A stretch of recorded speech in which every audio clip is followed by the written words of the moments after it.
Hello, everybody. I'm Joshua Bardwell, and you're going to learn something today.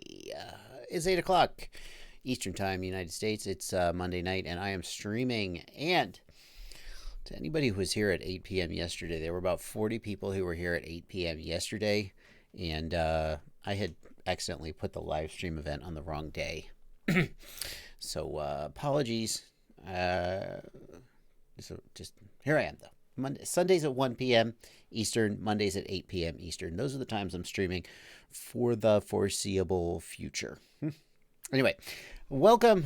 Hello, chat. I see y'all there. Did you like my new intro music, chat? I got some comments, some criticisms about my old intro music that was a little too loungy. So I got some, they were like, you should get Drib to help you pick out some music. So he didn't help me pick that one out, but it feels like the kind of thing he might have picked if he were there to pick. Fa Hua FPV watching from China. China. License to drive 1 a.m. here in the UK.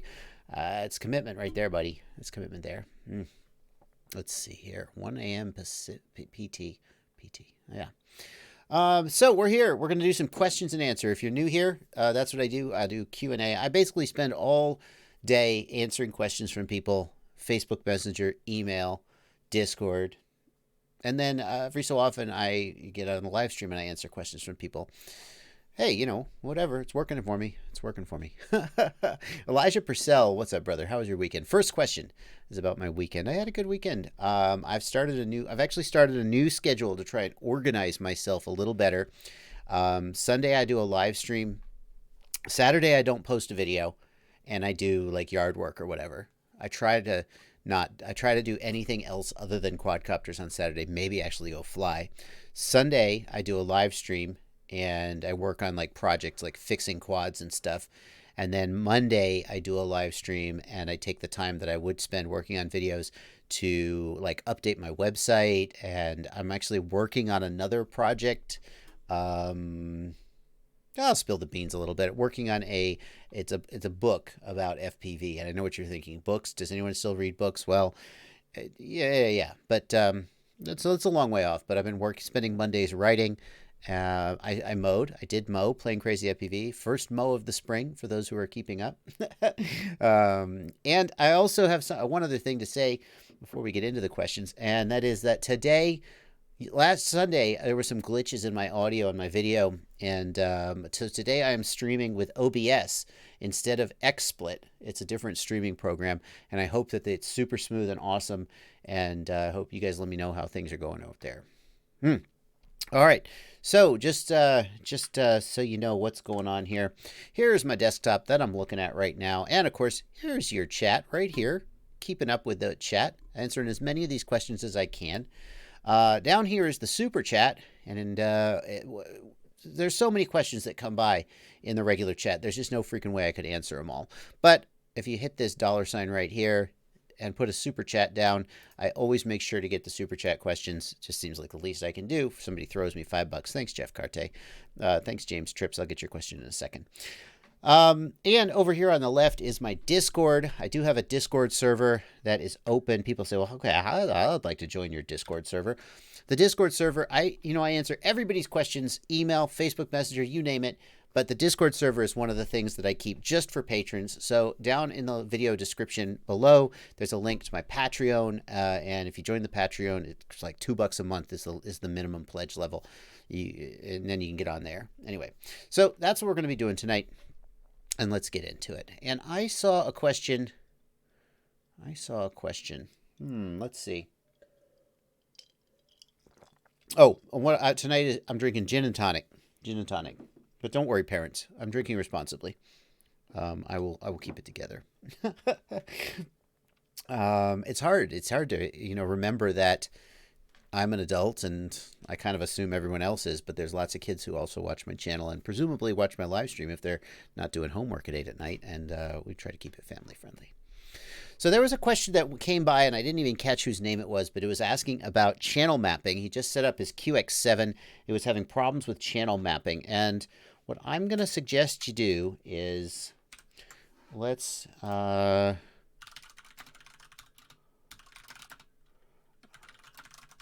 This is a build series that I did And even if you're not working with this exact quad, I'm going to recommend Hey to there. the guy, shush, Joshua, to the guy who is having trouble with his QX7 channel mapping, check this video out, part 11 of my Learn to Build a Racing Drone series. I'm just going to toss that down in the chat as well. It talks about the channel mapping and setting up the channel order and everything, but the short version is that I need a flight controller plugged in here. Hold on. Got to have my flight controller so I can open up Betaflight and show you guys things any minute now. There it is. You go to the receiver tab, and right here in the channel map, you're going to change that. And most likely what you want is TAER 1234. That's most likely, if you have a QX7, going to be the correct channel mapping. So there's the first question right out of the way. I'm doing good. Valerie Kerr, you have a great question there, Valerie. Newbie flyer here. Can you take a moment to explain the different KV power? I thought I understood, but now I'm more confused than ever. Valerie, that is most people's experience of trying to understand motor KV. It is a confusing topic that can't easily be boiled down. But I will show you. Hang on. There we go. Oh my God. Who is that guy? Wow. I look a little, I must have been tired that day. Here we go. Valerie, I did an interview with Ryan Harrell.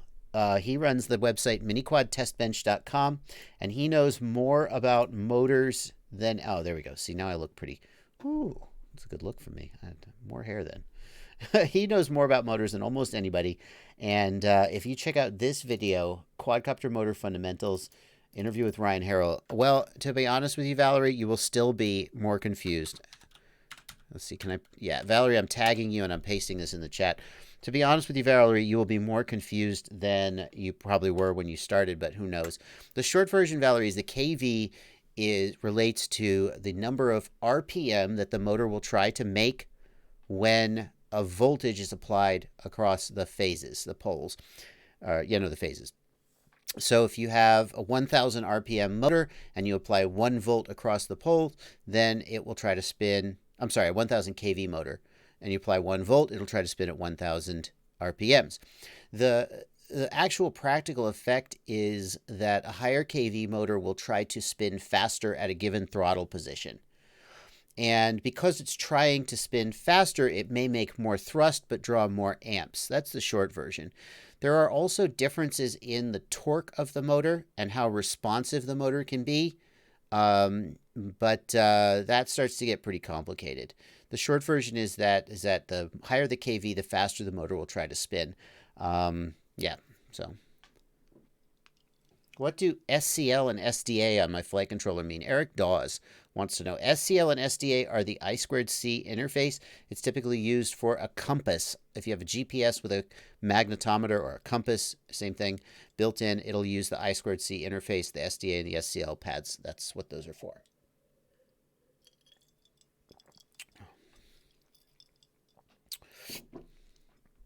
$2 Chuck wants to know, how does stator size go into that KV number? By the way, thank you to everybody who, I see so many people in the chat answering questions. I'm so thankful to you guys for doing that.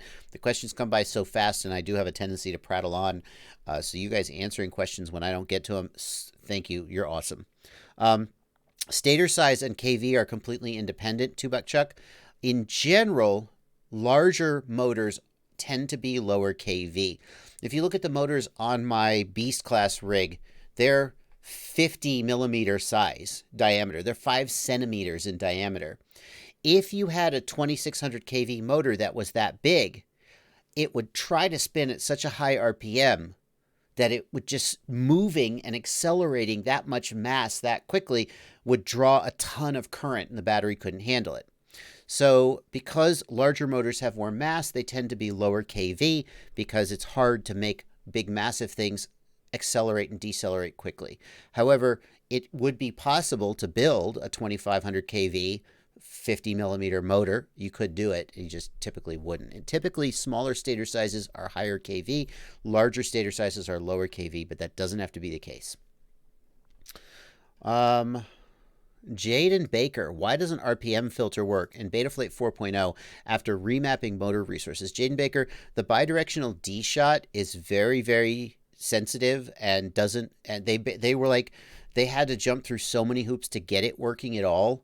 If you remap the resources, probably there's a timer or DMA channel conflict that makes it not work. So unfortunately, that's just going to be the way it is. Yeah, Fraser Steen, that's the correct answer. Thank you very much. Excellent, excellent, excellent.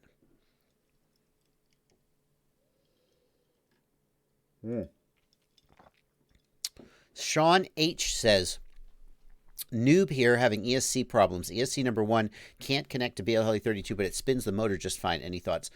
Sean, it's actually not as uncommon as you think to have a case where you can't read the motor, but you can spin the motor. If the signal connection is a little bit messed up and has some corruption, then you can, the motor can spin with a really corrupted signal, surprisingly corrupted.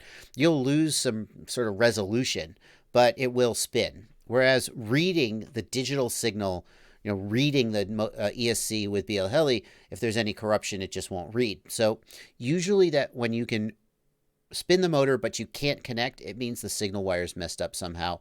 One thing you can do is you can try swapping the signal wire with another ESC to see that is working and see if it'll connect then. That'll help to narrow that down. Alrighty. I'm going to go. I've got some super chats coming in. I'm going to run down through those super chats as well. Oh, shot FPV in the regular chat. Hold on. How about high KV with a super high pitched prop? If you run a high KV motor with a high pitched prop, then it will try to spin the high pitched prop at a high RPM.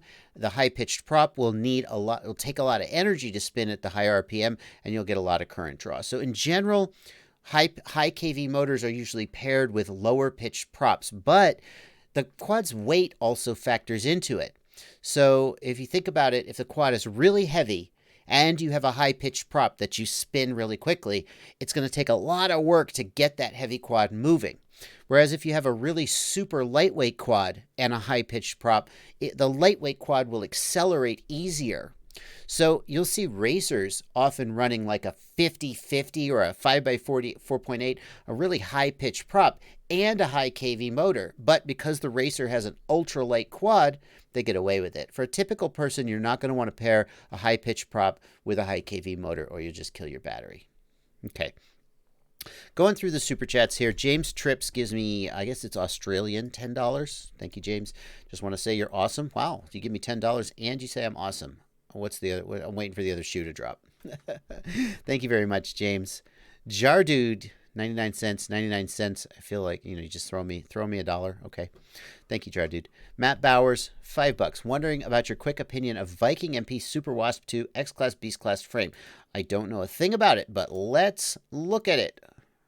Let's look at it. So I'm going to jump over here. Let's have a look at this frame. Viking Super Wasp 2. There we go.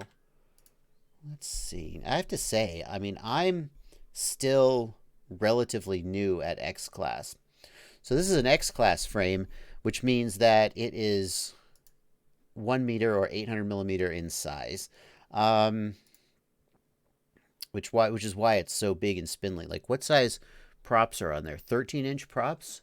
I mean, they look so tiny for this giant frame. I wish I could get a closer look at the actual frame. No? I mean, there's these pictures on the page, but I can't really see anything about it. Tubular carbon. Got these mounts. I'm sorry to say I can't really tell you much about it. How much is it? I mean, all I can see is that they got these motor mounts here on the end. They're these circular motor mounts. That's fine. Personally, I prefer square tube. Because the circular tube, it can be hard to get the motors all perpendicular and all in a plane. Whereas with square tube, it's relatively easy to get the motors squared up. So that's going to be annoying. And with the circular tube, now I haven't flown X-Class, but there used to be 5-inch quads built roughly the same way. And you would have problems in crashes with the motors getting out of true. $300. I don't know, $300. Yikes. What are some other ones? I guess I would want to compare this to some other ones. But to be honest with you, I can't really tell much about the frame to sort of judge like more about it. So I'm going to have to sort of defer on this one. There you go. Maybe not what you wanted for $5, Matt, but Let's see. We get any better pictures of it? No. We're just down to the Minnesota Vikings now. Goodwin, thank you for $5 in the super chat. I can't save VTX channel and band through smart audio. Any idea how to fix it? Goodwin, here's the first thing you're going to want to do. I don't have a video to show you, but go into the OSD and go features, then VTX SA. And what you'll see is at the top, it'll say smart audio and then dashes. And if you see dashes at the, and then you'll see StatX, and that's it. If you see nothing in the smart audio menu except dashes and StatX, it means the smart audio isn't actually working. You've wired it up wrong, or maybe you haven't configured the COM port right, or the port in Betaflight right. Likewise, if you're using Tramp telemetry, then you're going to go to the VTX TR menu. And what's confusing about Tramp telemetry is you will see the whole menu there, but at the top it'll just be dashes, and that means that it's not working. So that's the first thing I would do, is make sure that it's actually working. And then when you do set in the menu, it should save. That's the other thing. Don't just exit the menu and do save and exit, but you're going to need to go in the menu and do set, and then that will set it. Okay. Let's see, Viking MP. Yeah, I think that's the one I was looking at, Matt. Thank you for another $5. That's that's the one I was looking at. Okay. Plummet FPV, thanks for $5. My new quad is twitching out. I sent a video. First pack flew fine. Second, it went nuts. Plummet, where did you send that video, my friend? I'm afraid you're going to have to help me out there. I don't know what video. And when you say it went nuts, I'm going to need a little more information. But here's the one thing I do know is that it's not like motor spinning the wrong direction, because if it flew once, then your board alignment's correct, your motor direction is correct, etc. I see you guys. Oh, you guys are talking to Plummet there in the chat. All right, Facebook Messenger says Plummet. Let me just check here.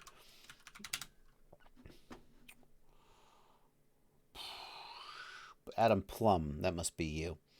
All right, let's have a look at this video from Adam Plum, and let's see.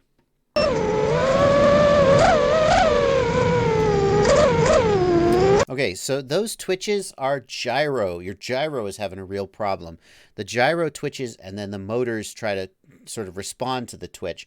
That's 100% of the time a gyro issue. Well, probably maybe not 100%, but that means that you have excess noise. If you've messed with the filters or you've messed with the D gains, that could be the cause. But if you're on defaults, then most likely this is a flight controller that's happening. Yeah, so there's no point in trying to fly this quad anymore. This is really pretty seriously bad. If this quad has been crashed or damaged, maybe the flight controller got damaged, the gyro got damaged. If the quad is brand new, you may have a defective flight controller. Like, it should just never do this. You definitely going to want to make sure that your flight controller is, like, there's not a broken standoff or something. So search for mechanical stuff, but yeah, that's the gyro 100%. 100%.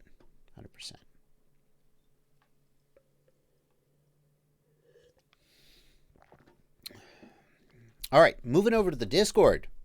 Let's hit the Discord. And this is how I do it, guys. I spend basically equal time, the Twitch chat, the Super Chat, and the Discord. So I just try to sort of make the rounds. And in the Discord, let's see here. Hello, Randall Bob from Maui. Nice. Sunil FPV is choosing me over the NBA playoff game. Wow, that's a lot of responsibility. I'm going to do my best. Randall Bob wants to know, are 22OX motors supposed to spin freely or be harder to spin? That depends entirely on the magnets and the design of the motor. So if you get some Brother Hobby motors, they said the phrase they use is notchy. They're notchy as heck. Just tick, tick, tick, tick, tick. Other motors are smooth, and it doesn't really tell you anything. Some people say that notchy motors aren't as smooth, but they're more powerful. There may be some truth to that. The answer, though, Randall Bob, is that it really couldn't be, either way. Now, you say you have 2 motors on your quad that have resistance and 2 that have no resistance. The other thing you can do is take a motor that's not on your quad, just a spare motor, and squeeze 2 of the motor wires together so they touch. And you'll see that the motor will become much harder to spin. And that's because you're creating an electromagnetic resistance. If you have an ESC with a failed FET, then it can short those together and you can get that drag even when, like, the quad is unplugged. So it could also just be a bad bearing. If you have two identical motors, then you know it's not the magnets or the design of the motor. You might try desoldering the motor wires from the ESC. If you do that and then it loosens up, it maybe is the ESC. The other thing is that when you first unplug the motor, the quad, sometimes there can be a little bit of energy left in the system, and that can cause FET drag. But then as soon as you give it a little time to die down, and it loosens up again. So those are some things to think about. Shenanigan FPV, you're absolutely right. Make sure that plummets, nothing is bumping the gyro for sure. Nix wants to know, I have a Crossfire Micro running 250 milliwatts, the Immortal T on the arm as seen in the picture. Let's just look at this picture right here. Immortal T on the arm. This is a fine way to mount the Immortal T. In fact, as far as reception goes, this is kind of a good way. Here, let's go over here. This is kind of a good way to do it. Not as good as vertical, but still pretty good. But for me, the downside is it does make it a little harder to like put it in a bag or something because it's sticking out. But that's how you've got it mounted. Moving on to the question. Where did it go? I lost it. Here we go. I'm getting pretty short range. Any ideas? Nix, if you're running at 250 milliwatts, frankly, it almost shouldn't matter how you mount the antenna. I mean, this is a fine way of mounting it. It's not optimal, but you should easily get a few kilometers of range, no problem. If you're not getting a few kilometers of range out of 250 milliwatts, then I would be thinking that the antenna is broken, that the connector's broken, the receiver may be damaged. You just got to use process of elimination to sort of work out what exactly isn't right. But when you say pretty short range, if you mean, oh, I only get 3 kilometers and I should be getting 10 kilometers, well, then, yeah, no, then you might be, want to think about moving the antenna. But if by pretty short range you mean like, sorry, guys, shush, shush, who's the beeping? So that's what I get for leaving Messenger up. If by pretty short range you mean like, 300 meters, that's something ain't right. Yeah, Boyd wants to know, when wiring up a GPS to my flight controller, do I wire it up like a radio RX to RX, TX to TX, or what? Yeah, Boyd, whenever you're doing any kind of serial connection, it's almost always RX to TX and TX to RX. Monkey FPV wants to know what happened to Helio RC and Butterfly. I have a Helio Spring board. What firmware? Butterflight. I say Butterflight. If I have a Helio Spring board, what firmware should I use? Well, as far as I know, Helio is out of business. They open sourced the IMUF code, but as far as I know, I don't know of anyone who's maintaining it. Butterflight is still being actively maintained. As far as who's building the Helio targets, I'm not sure about that. What I would do is Helio Spring. If I go to Helio Spring, can I find a GitHub repo? Here's GitHub. This is the IMUF. What about Butterflight? What about Butterflight GitHub? Do they have releases here? Because the Betaflight devs are not maintaining firmware for the Helio. Releases. Betaflight 356 merge. Yeah. So you can get the Monkey FPV. You can get the Helio Spring hex files from here, from the GitHub. I will paste that in the Discord for you, Monkey. That's where I would go to get those, or they probably are in the Butterflight configurator if you've got the Butterflight configurator. So there you go.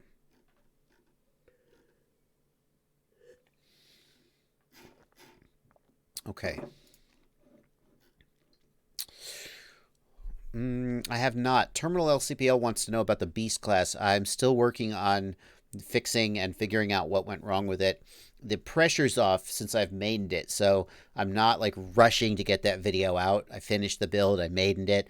There will be another video going over the things that I'm trying to fix to get it back in the air, but for now, there's other things. Betaflight 4.0 is really my top priority right now, so it will be a little while before you see the Beast again. UT Vol 618 says, potential causes of motor idle: randomly ramping up for a fraction of a second, then dropping back down. Happens during hovering and after just arming while sitting on the ground. UT Vol, weird things can happen when you're sitting on the ground with vibrations and stuff. If it happens when you're hovering, though, Like, I'd want to know more about exactly what's happening, like what's making the motor surge. Does the quad like dip an arm, or does it twitch on the yaw axis? That's what I would be wondering. Alrighty. Broke Mechanic says, my Sky Zones have a scanner to find the channel with the best reception. I have my VTX set to race 1. Why is it saying Fat Shark 4 has better reception? The answer, Broke Mechanic, is that the auto scan function on all goggles and modules is just basically no good. Especially when the device is close to you, the channel bleeds so much that it just is a crapshoot which channel it's going to get. Do not rely on the auto scan in any goggles or module, especially when the device is up close. That is only really good for spectating, and even then, it's not the best. All right, moving back to the regular chat. Viper FPV says, what mic am I using? Is it plugged into the computer or the camera? This is the Rode NT USB, and it is plugged it has a direct USB output and is plugged directly into the computer. Have I ever thought about getting into wings? Paul Hunt, I have thought about getting into wings. I built a wing with my friend Sam Pankratz. He built an iNav wing, and we tested out the DJI Goggles RE. I've got a video about it on my channel. I used to fly fixed wing before I got into quads, and then I never looked back. I have thought it would be fun to build an iNav wing, but at the end of the day, other things always seem to be higher priority, and I never have gotten around to it. Muki Wu asks about the Jumper T8SG. T8SG. Now, I'm pretty sure I reviewed the Jumper. No, I reviewed the T12. My bad. The T8SG, is that still deviation firmware? Or is that OpenTX? I believe the T8SG is deviation firmware. Is it? Now, which is it? Let's look. I think it's... I can't tell. Somebody's telling me in the chat, but I don't know. If the Jumper T8SG runs deviation firmware, then I'm not that interested in it. OpenTX is life. That's what I would say about that. Thoughts on Throttle Expo for close proximity. FPV XP, I prefer to run linear throttle. I do not like Throttle Expo. Part of the challenge with that is that the hover position for every quad is a little bit different. Hang on. Pardon me. Spring is here, and so are my allergies.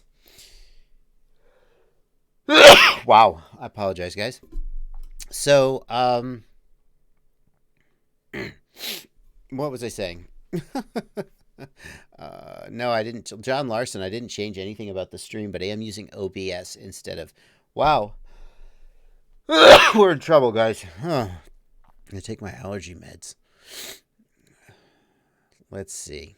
I got to go back to the question I was... Throttle Expo. Okay, I'm caught up. So I prefer a linear throttle because of its predictability, and I feel like I have enough control in most cases to control the quad. For some like micros that do better, that have a very, very low... Wow. For some micros that have a very low hover point, scaling the throttle down gives more controllability, and I might consider Expo then, but I usually find I prefer a linear throttle. It's not a bad idea to use Throttle Expo for cases where you want more control, but personally I don't like bothering to set it up. Let's see here. Tad Hoover says, I just sent a micro drone into the stratosphere. How do I tame it down or calm it down? Here's how, Tad. This is the answer, Tad. Check out this video on my channel. Betaflight OpenTX throttle scaling. Tad, I'm going to paste that in the chat for you and mention you. This shows how to use a feature of Betaflight to scale down the throttle. Ever thought of getting into paramotors? No. Jimmy Thompson, I have not. Mr. Steele can have all the paramotoring hits he wants. I fly quads because I can sit comfortably on the ground and not risk life and limb and still have a wonderful time. So I'm going to stick with that. Do bind and flies hold up to custom builds? Josh Thompson. I do. Josh, it used to be that bind and flies and ready to flies were really poorly made. These days, you can get a bind and fly that is every bit as good as a custom build. In fact, some of them use the exact same parts. Like, for example, one of my favorite bind and flies today is the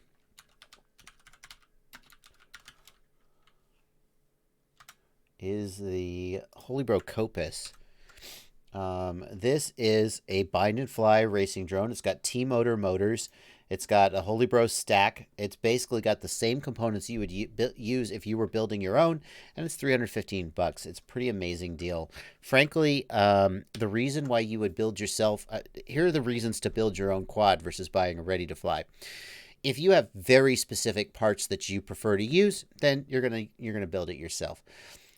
If you want to learn to build, and every one of us should want to learn to build, because even if you buy a bind and fly, it's going to break and you're going to need to fix it. So you're going to be building eventually. So if you want to learn to build, you'll build your own. But anybody who just wants to take a quad and get it in the air, there are some very, very good bind and flies. I actually have a page on my website, a little plug for my website here, the Ultimate FPV shopping list at fpvknowitall.com, and one of the pages I've got is ready to fly drones. Now, there are so many good ones that I couldn't name them all.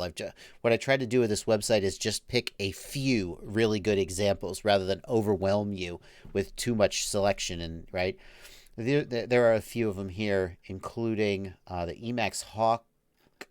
The Emax Hawk has to be here, right? Yeah, the Emax Hawk 5 is a very, very good 5-inch. The Diatone, actually the GTM 530, they might have a new one. I might need to update that. And of course the Holybro Copus 2. Those are not the only good ones, but there are some good ones. Let's see here. Bruno Bus, excellent question. Just about to launch my first 5-inch in a few days. Is there a list of procedures to stay safe on the first flight? Bruno Bus, the first thing I do when I am going to launch a quad is I take it somewhere safe, not in your house, not in your dining room. I take it somewhere far away from myself and from anything fragile. I arm the quad, and then without raising the throttle, I bump left, right, roll, and front back pitch. And what that does is if I've messed up anything about the quad that would cause the quad to flip out, sometimes you raise the throttle and the quad goes zip, or sometimes it goes and tries to fly to the moon. If I've done any of those things, then that will tell me before I try to do anything too aggressive with it. Then I do a short hover. I just take off, I hover, I check the motors to see if they're hot, maybe do a couple of slow flights around, and then you're basically ready to start ripping. The other thing you can do is you can do some throttle punches and maybe some flips and rolls. Sometimes a quad has a problem and it falls out on a flip or roll. Those are some things to check. 661 FPV asks, JB, how much soap did it take to make your Mustang spin the tires? 661 FPV, my Mustang has a line lock program. So where it locks the front brakes and then just lets the rear wheels spin. So I can spin the tires whenever I want. Although it's kind of an expensive way to waste your tires. I try not to. Okay, moving from the regular chat down to the super chat. Thank you. Yeah, Boyd, $5. Thanks for the help on your Discord. Marciano, 27. Thanks for $2. Any thoughts on the Race Day Quad 32-bit ESC I'm thinking of buying? Here's what I say about Race Day Quad's hardware. Race Day Quad's hardware is not perfect, and I can say that my flight controller is manufactured by Race Day Quads. And we don't have the same level of quality control as like Samsung. I mean, that's not a shocker. I hope I'm not surprising you by saying that. But here's the reason that I like doing business with Race Day Quads as a manufacturer of product, and that is that they always stand behind their customers. So if you buy the Race Day Quads 32-bit ESC and it just craps out on you for some reason, then, well, they'll take care of you, right? And that's the thing. If you're going to buy cheap Chinese crap, buy it from Race Day Quads, and at least they'll give you another one when it craps out on you. That's the gist of my... That's not the sales pitch that they would prefer that I be making, but that's I think what it boils down to. That's a pretty solid ESC at the end of the day. It's pretty solid. I think it has as good or better quality than most other things on the market. That's my point. But my point is, even if it is kind of, if you happen to get a bad one, they'll take care of you. Thanks, Sterling Owens. Thanks for $2. Vampire 49.97. Thanks for $2. And Remy Tim. Thanks for $10. Any reason a quad with a Bardwell sack would desync or spaz out the first time trying 5S 2600 kV? I was in the air for 20 seconds and it happened after I did a 50% throttle blip. 5S 2600 kV is pretty freaking ridiculous, Remy Tim. I hope that you have capacitors all over that damn thing.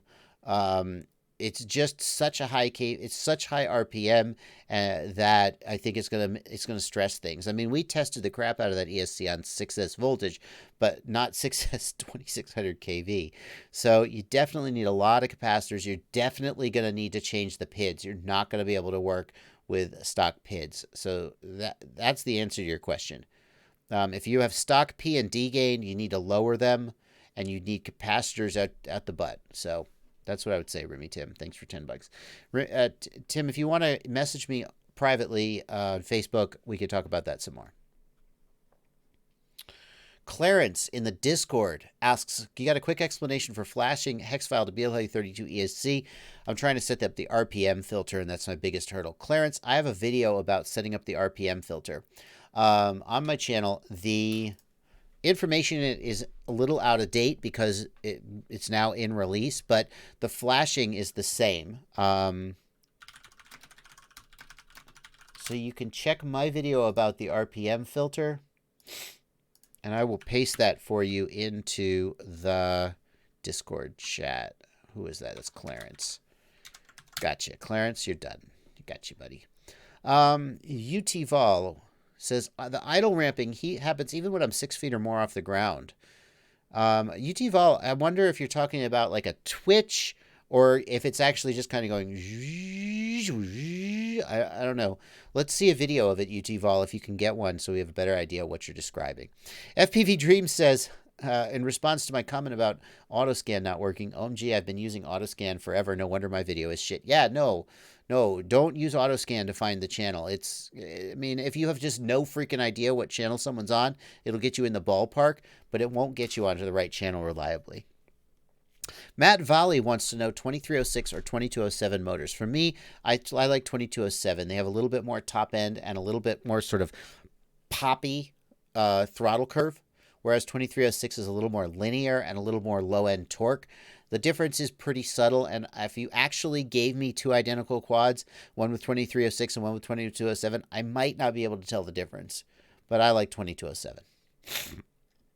Thoughts on the Emax Buzz? That's Emax's new Bind and Fire freestyle quad. Here's what I'll say. I have an Emax Buzz. I haven't flown it yet, though.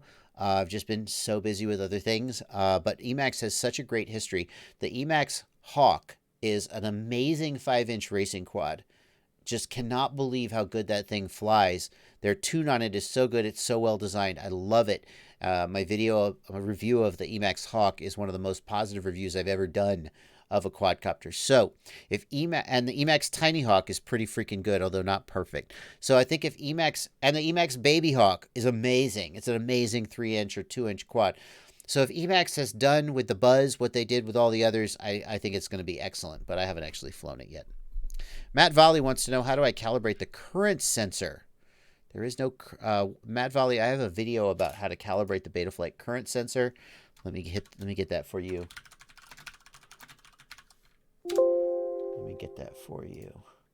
Matt Volley, here you go. I got you here.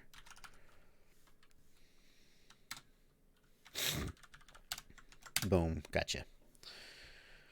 Alrighty. Logan FPV asks, when's my parallel board going to be back in stock? We're actually working on an updated version of the parallel board.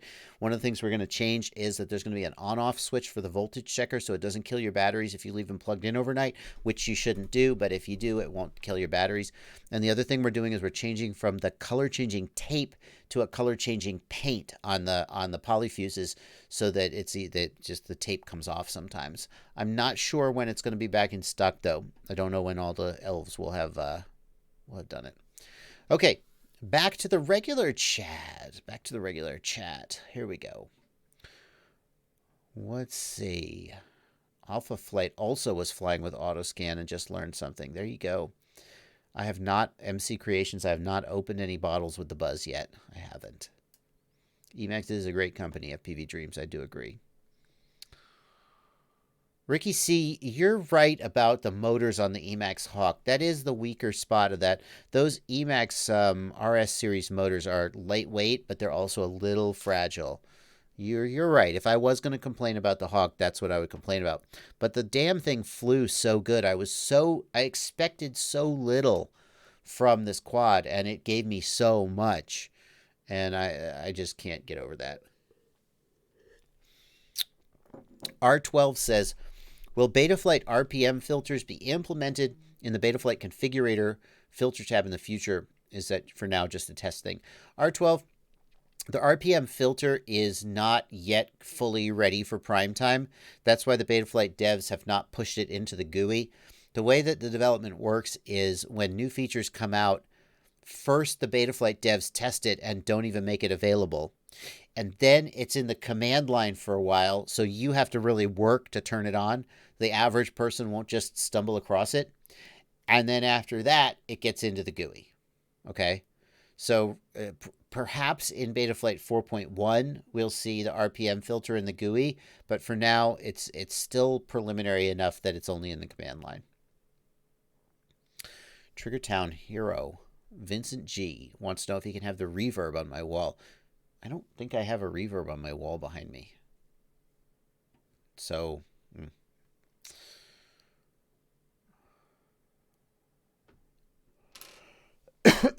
Jack Clark also has a Bardwell stack doing flip outs on 5-inch punches, 2350 kV motors. That's a little better. I would, if you're having that problem, I would want to see, like, it could just be a desync, it could be a motor issue. Again, you're definitely going to want to have capacitors added, or capacitor on the ESC for that. Other than that, I would need to see black box, and we need to just really dig into it. Crewstar wants to know, what do you recommend for an Omnibus F4 motor protocol and frequencies? Crewstar, I recommend D-Shot 600 is the best all-round motor protocol. D-Shot 1200 is faster and lower latency, but I don't think, it's also more susceptible to noise, and I think most people wouldn't notice the benefit of 1200, but you might notice the increase in corrupted data to your motors. So I suggest D-Shot 600 as a good all-round. As far as frequency goes, D-Shot is always synced to the PID loop. I usually run 8K, 8K, and so it would be 8K. Eggy23 asks, hi JB, would a slightly bent motor shaft cause my quad to draw a lot more milliamp hours than it used to? Well, here's the thing, Eggy. I mean, I'm not going to say no to that. If you know you got a broke motor and your quad is being weird, what am I going to be like? Nah, it's probably not that. Yeah, it's probably the motor. I mean, I'm going to say it's not impossible. Let's see here. Miami Pete FPV wants to know, on the Kakute F7, what UART does Smart Audio go to? Any UART you want, Miami Pete. The beauty of an F7 flight controller is that you can put anything on any UART. Just pick an unused TX pad and use it. Let's see here. UAV Tech asks, that Rotor Riot Island Bando video that dropped today was awesome. Did my quad work after the wrench? That it did. It did. I actually flew it the next day and it had no problems. That was the little 3-inch Korea TT, TITI from Korea. And I had it with me on the back of my backpack, strapped on with a million other quads. And when I jumped off the boat, it fell in the surf. And it was completely submerged in like 3 inches of salt water for 20 seconds. And I grabbed it out of the water and really quick grabbed a water bottle and just rinsed it off in the water bottle thoroughly. The thing about salt water that damages electronics is that they corrode. It wasn't powered up, so there was no short circuits or anything, but the salt water causes corrosion, and the corrosion makes things not work right. The motors were even fine, to be honest with you.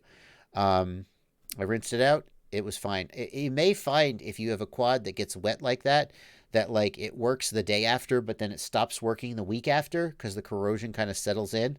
But for now, it is working. Triggertown hero Vincent G. You want to know about swag for Rotoride and Race Day Quads? I would say reach out to Race Day Quads and discuss with them what you're trying to do. Race Day Quads, just reach out to support at racedayquads.com and see what happens. Proze wants to know, using capacitors to reduce noise. What does that mean? Noise, what I mean by that is not audible noise like in your ears, but electrical noise, electrical high frequency vibrations or oscillations. And they can mess up your electronics, but capacitors sort of smooth them out. Let's see here.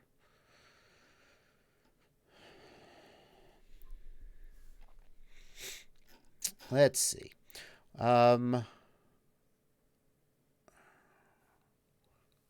Is there anything I can do? Spiels FPV says, is there anything I can do if my IPD is smaller than Fat Sharks can go? Spiels, you're kind of out of luck. There are a few goggles with slightly narrower IPD, more goggles with wider FPV than narrower, though. You may end up having to use a regular box goggle like the FXT Viper or something like that. If you can get a hold of some Fat Shark goggles, you may find that they work for you depending on how narrow your eyes are. But I probably would not. I mean, here's what I would say, Spiels. If you can't find anybody who'll let you try a set of goggles, buy a set from a vendor like Get FPV or Race Day Quads or even Amazon, where you know you'll be able to return it. And you might eat $10 for the cost of shipping, but just open it very carefully, keep the packaging pristine, try them on, see how they work, and if they don't work for you, return them, and there you go.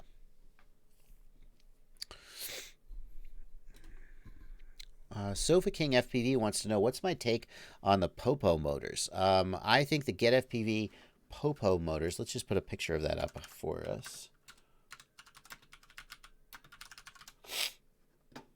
Here we go. Let's just put that picture up.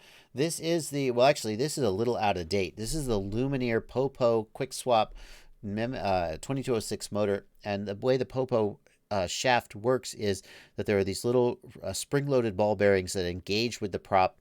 The prop is designed with recesses that lock into these ball bearings, and you just basically push this button down in order to change the prop. You don't have to use prop nuts.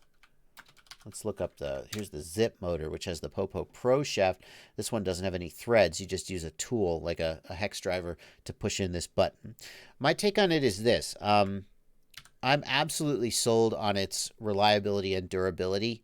I've been keeping tabs on some people. There's a particular flight club I know that literally like 5 of the guys in the club all run these Zip motors almost exclusively.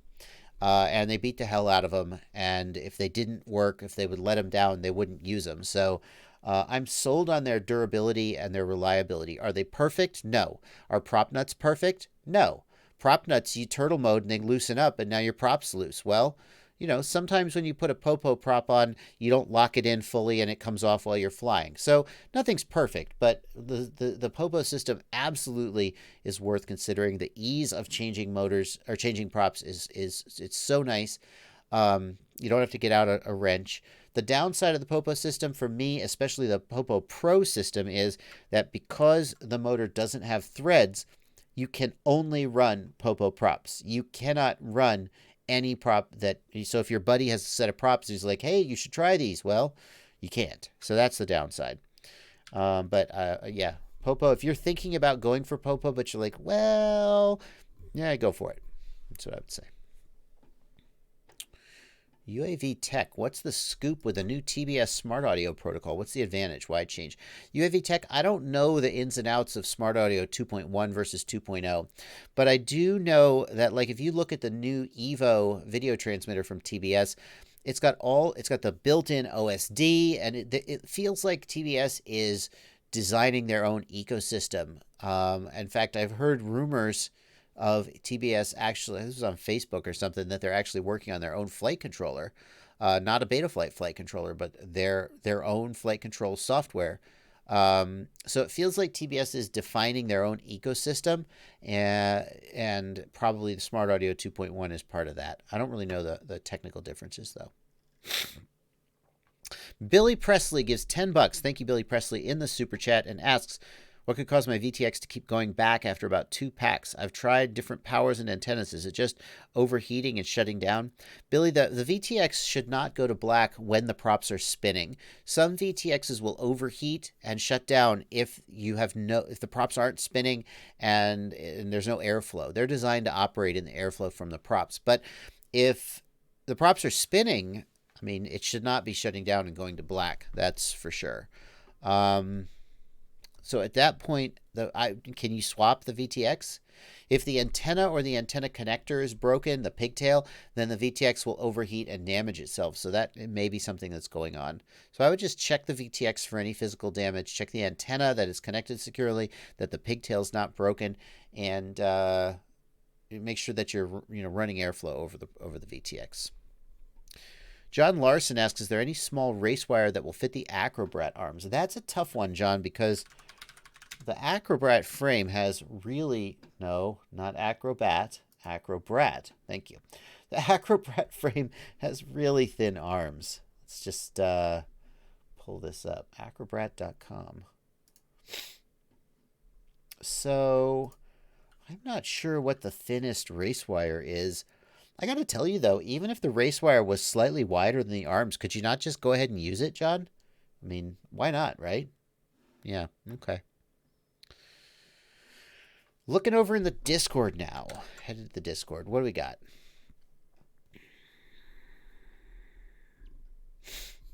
Let's see here. Terminal LCPL wants to know, I am switching to the Nirvana as soon as it arrives. I'm hoping to get to work on it. I know the internals are on the FlySky module. My question is this going to be a good way to go for someone just starting out, or is there a big enough benefit to shell out for Crossfire? Nah, Terminal LCPL, you do not need Crossfire as a beginner. If you want it, go for it. But the range on a FlySky system like the Nirvana, easily 600 meters or a kilometer, maybe even more in open space, maybe even 2 kilometers. Way more range than you're probably going to ever want or need, at least as a beginner. If you feel like getting Crossfire, be my guest. It's nice, but you absolutely don't need to do it. That's what I would say. Let's see here.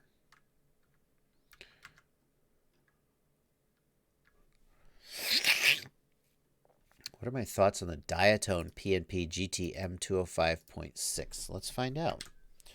Diatone M205.6 True XFP Racing. Oh, was that a little 3-inch, a 2.5-inch?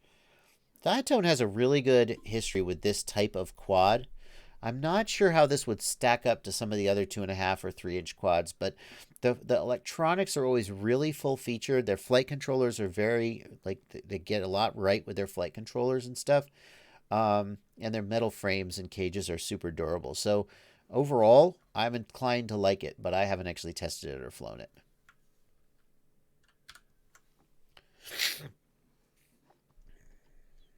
Let's see here. Any suggestions, Terminal LCPL? Any suggestions on pitches to give local shops to see if they're interested in hosting quad camp? I don't know. I mean, what you tell them is that if it all goes right, then they get 30, 35, maybe 40 people in there, and they're captive audience for a week, and they all fly and crash and break things and buy things. If you're trying to make a pitch to a shop, that's the pitch. Here's the thing, though, Terminal LCPL. The hard thing is that the shop has to feel like there's a benefit to having quad camp come, because a shop could do a weekend workshop all by themselves without the draw of the Rotor Riot pilots.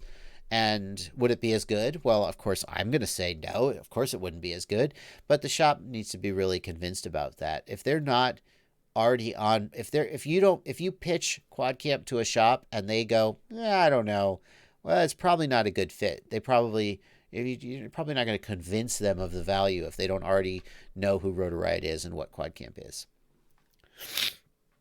Alex Dalton wants to know 5S versus 6S racing.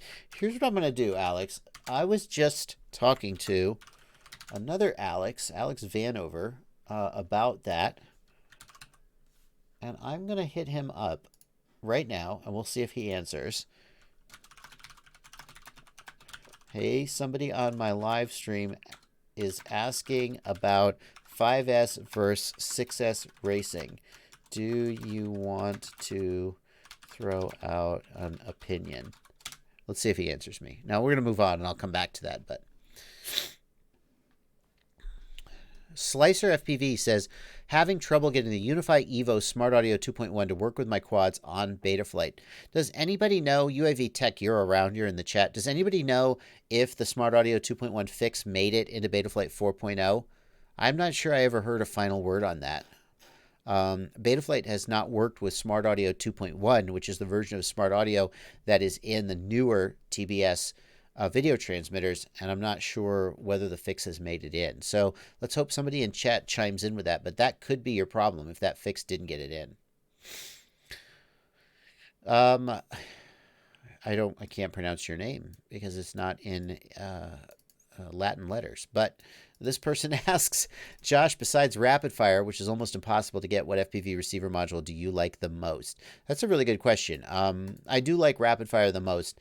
I know that rapid fire has been out of stock forever. I think rapid fire is going to come back into stock soon. I thought I heard that it was coming. But besides rapid fire, which one do I like the most? That's tough. So TrueDX has a lot of really cool features and pretty decent performance. I'm working on a review of that right now. The freaking mouse ball drives me crazy, but TrueDX is pretty good. It's about $120. The Owl RC module is sort of bare bones. It doesn't have advanced features like a lap timer. TrueDX has a lap timer. As far as budget options go, I mean, the Furious FPV Achilles module is pretty compelling at about $80 and has pretty decent performance. What would I get if I wasn't running rapid fire? That's tough. I think today I would pick the TrueDX. The performance has been pretty solid. Now I've just picked the second most expensive one, but you asked. The performance is pretty solid, and I think the in-goggle OSD is brilliant. Like when you move that stupid mouse ball, which again, please, why mouse ball and not a joystick? Furious, why? But when you move that silly mouse ball, like the menu you get in the goggles is exactly what you see on the screen, which is so nice. And it has a ton of features like a lap timer and a quad finder, and I think it would probably be the TrueDX. If you weren't going to get the rapid fire, that's the one I would probably get. Okay, there you go. Since you forced me to do it. Chad Hollis wants to know, is the FreeSky long range module any good?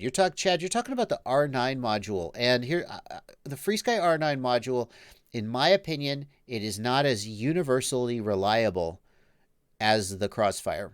The R9 module, it seems like people have more problems with it. Is that because people are making mistakes? Like one of the things I've noticed is that Crossfire, if you don't have matching firmware on the receiver and the module, it won't bind. It'll update the firmware over the air, which is pretty freaking cool, but it won't let you go in the air with mismatched firmware. Does the R9 do that? I've heard that people, well, you got to have this and you got to have that, the exact same version. And so it feels like people have better results with Crossfire, but R9 is so much cheaper than Crossfire that a lot of people use it and get perfectly happy results. What I say about FreeSky R9 is if you are doing really long range stuff and you want to use R9, you really got to know what you're doing.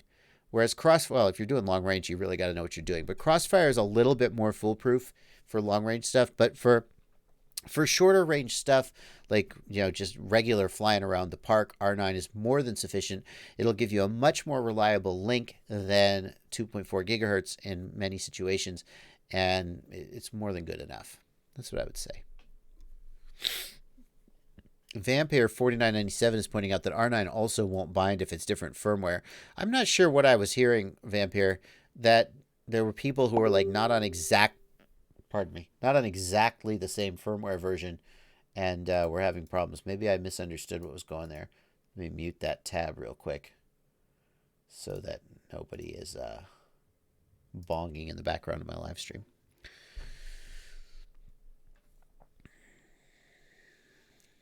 UAV Tech points out the biggest problem with FreeSky R9 and standard receiver is their frame rates jump from 6 milliseconds to 30 milliseconds every 200 milliseconds or randomly. It plays hell with the RC smoothing. It's ridiculous. And that UAV Tech, that, in case anybody's not following, that change in the frame rate, which plays hell with the RC smoothing, ends up making your motors twitch a little bit. But UAV Tech, doesn't the same thing happen with Crossfire when they go from 50 hertz to 150 hertz or back? I'll wait for you to answer in the chat. We'll see what happens. No Pro FPV says, I can't bind Crossfire through the Nirvana TX menu. I can get around this by binding with the TX hook to TBS Agent. I wanted to be able to bind with my TX. No Pro FPV, I thought that Nirvana was fully supporting Crossfire now. I'm going to guess that if there was a binding issue, this wouldn't be the first I was hearing of it. So it makes me wonder if there's something going on with your setup, but obviously it's just a guess.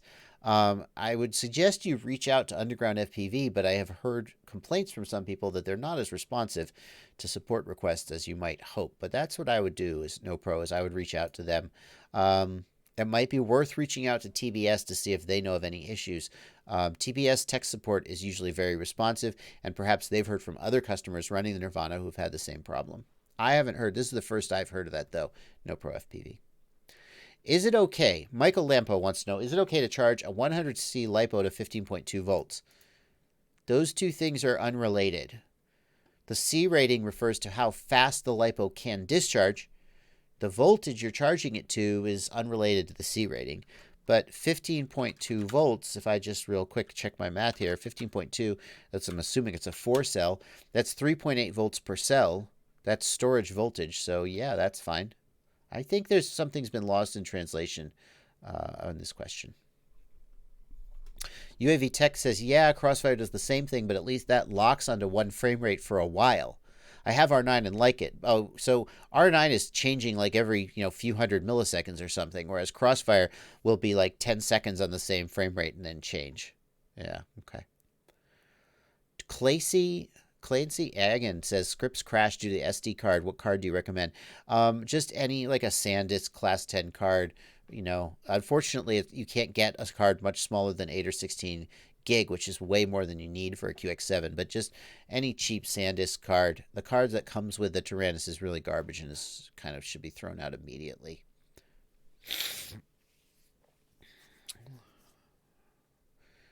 Let's see. Okay. How am I doing over in the... Oh, I've been ignoring the super chat, but that's okay. Not many super chats have been coming in, so... Aaron's 14 Bugs says, best 3-inch ready to fly. I'm about to pull the trigger on the GEP-RC Signet, but I want your quick thoughts. That's a tough one, Aaron.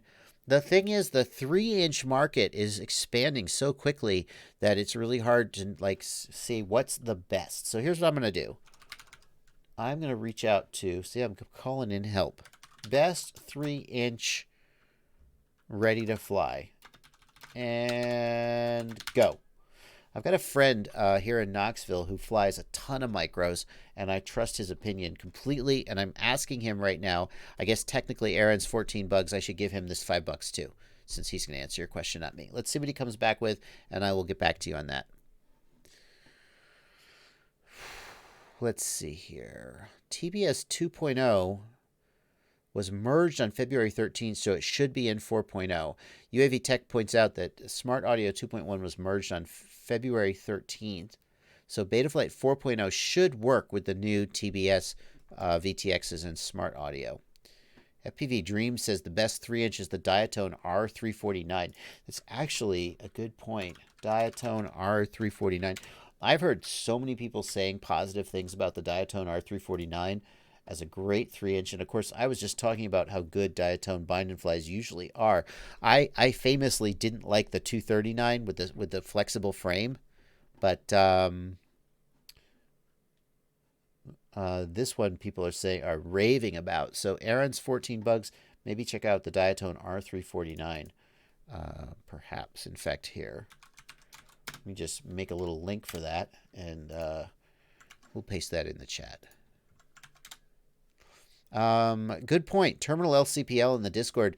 To the guy who was having trouble binding his Crossfire, make sure you're on the latest firmware from Nirvana. before the latest version, it didn't support Crossfire fully. So I was assuming you're on the latest version, but if you're not, definitely get on the latest version. Jeremy Sarge asks, do you think it's worth putting conformal coating on the flight controller and ESCs? For typical quads, I don't do it, Jeremy. Occasionally, I'll do it if I think of it. I tend not to fly in wet locations very much, and so I just don't bother with it. But it doesn't hurt. Pardon me. Whew. Spring is here. Spring is here. Yeah, Slicer FPV. T-Motor makes one similar to the R349. I think it's actually the exact same quad, just under T-Motor's branding it from Diatone.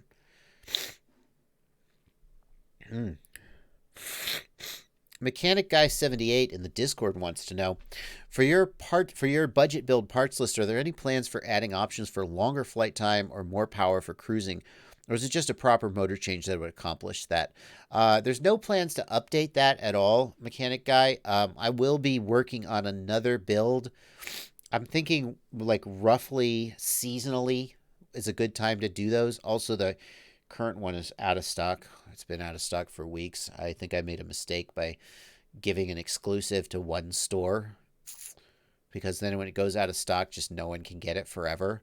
Whereas if I just put a freaking parts list up, then you could just buy the parts from wherever you wanted. But I wanted a kit, an accessory kit that you could buy to get all the accessories, and that's why I gave exclusivity to Rotor Riot. But the problem is that it's been a real struggle to keep this stuff in stock. Anyway, I'm whining.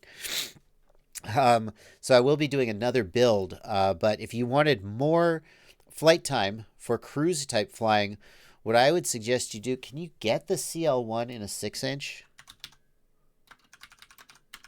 Can you get it in a 6-inch? I think it's 5-inch only. Yeah, it's 5-inch only. If you were to go to a 6-inch prop with a lower KV motor, that's something you could do for longer battery life. On 5-inch, to get longer battery life, generally you're going to go to lower KV and lower pitch props. That's going to give you less power, but also longer flight times.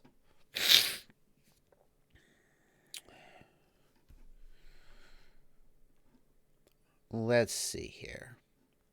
Tony Bracco wants to know if Rampage is happening this year.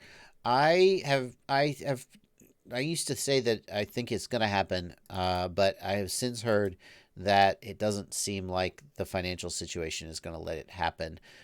We would all like to do it. It's just a question of if we can afford to do it. I feel like it's really important to keep the momentum going. Year one was so great that I really would like to do it again, but it has to obviously make sense. You have to be able to not lose money at it.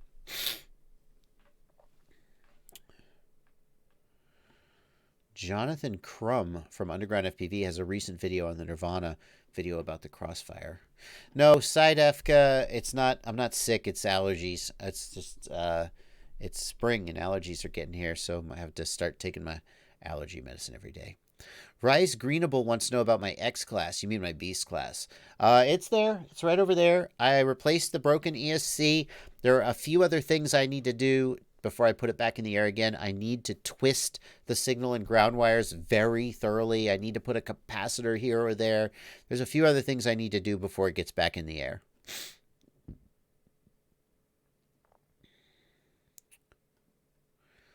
Hello from Belgium, asks Wizard X220S. Nice username. My drone gives in black box 166.7 volts 4S. How is this possible? It's been Betaflight 4.0 since the update. Wizard, I'm guessing that the black box format changed slightly, and they haven't released the updated version of Black Box Explorer yet. Let's just check on that. So what I'm going to do is, I know that they said you're going to need a new version of Black Box Explorer to work correctly with the new Betaflight. So hang on. Where is it? Yeah, so look what just happened. So when I started, it says you need to update to version 3.3.0. So Wizard X220S, I would suggest that you make sure you're on version 3.3.0 of Black Box Explorer. Otherwise, you're going to have this problem. And if you are on version 3.3.0, then I don't know. But that's what I'm hoping. Ronnie Johnny, I reviewed the Leader SE. The Leader 3. I reviewed the Leader 3. Did I review the SE? The Leader 3. This is the Leader 3, but not the SE. Is there an updated one? I really like the Leader 3. I think for the price, it's a really good value. Um, Here's the Leader 3 SE. What do they change? Anything? What's different about the SE? Comes with a canopy. That's it. Oh, that's all? Yeah, no. So I have a review of the Leader 3 right here, and you can check that out if you want to. Why did it start with hummingbirds? Well, because it's a hummingbird. I mean, come on, isn't that cool? It's a hummingbird right there. Yeah, how cool is that, right? Okay. And better. And all right, so that's me reviewing the Full Speed Leader 3. You can check that out on my channel.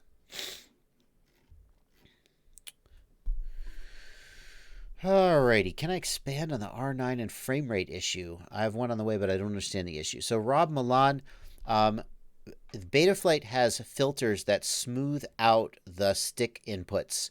So when you move the stick, the protocol, like SBus, transmits the data in frames, and there's a frame timing of 6 milliseconds or 9 milliseconds, and one new data frame comes in every so many milliseconds, which means that as you move the stick, the data that the flight controller sees has stair steps in it going up and down. Each time the new frame comes in, there's a new value. Well, those stair steps cause the motors to twitch and get hot. It's not anything you would notice, but the motors might sound just a little bit rougher when you're moving the stick. You can see it in black box. So Betaflight has a smoothing filter that smooths out those stair steps, but it needs to know the frequency that the new packets are coming in order to tune that filter correctly. And when FreeSky changes the timing unexpectedly, then the filter isn't correct anymore. Mark Spatz, maybe you could, or you have a tech in the chat, maybe you could talk about the practical effect of that, because is it something that if you're not staring at the black box that you would ever notice? I wonder about that.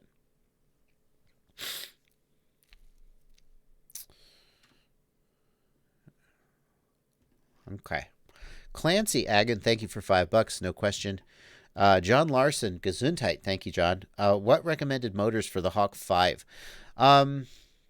So the Emax motors, the RS motors, and the light spec motors are just not that durable. But the thing about the Hawk 5 is that it has specifically been tuned for those exact motors, and the Hawk 5 flies so freaking good. I would keep using those factory motors because the tune on the Hawk 5 is so good that I wouldn't want to mess it up by switching motors. Yeah, Side Africa, it's exactly like RC smoothing. It is RC smoothing. UAV Tech just posted this screencast, which shows inconsistency in the FreeSky R9 RC command that is confusing the Betaflight filtering. He says, yes, it has practical impacts because it makes the motor step up and down. It happens with all FreeSky RXs. So the motors are changing speed slightly when this happens, and that affects, well, what does it affect? Does it cause the motors to be uneven, to sound rough? Does it cause the quad to fall out of the sky? Like, what happens? Okay.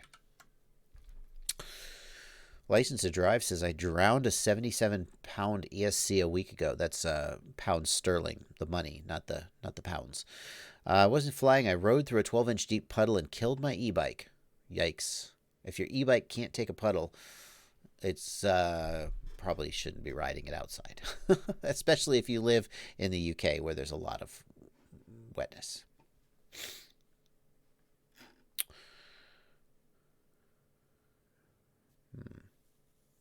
Jugsy, it's going to be all right. This is just going to keep happening, my friend.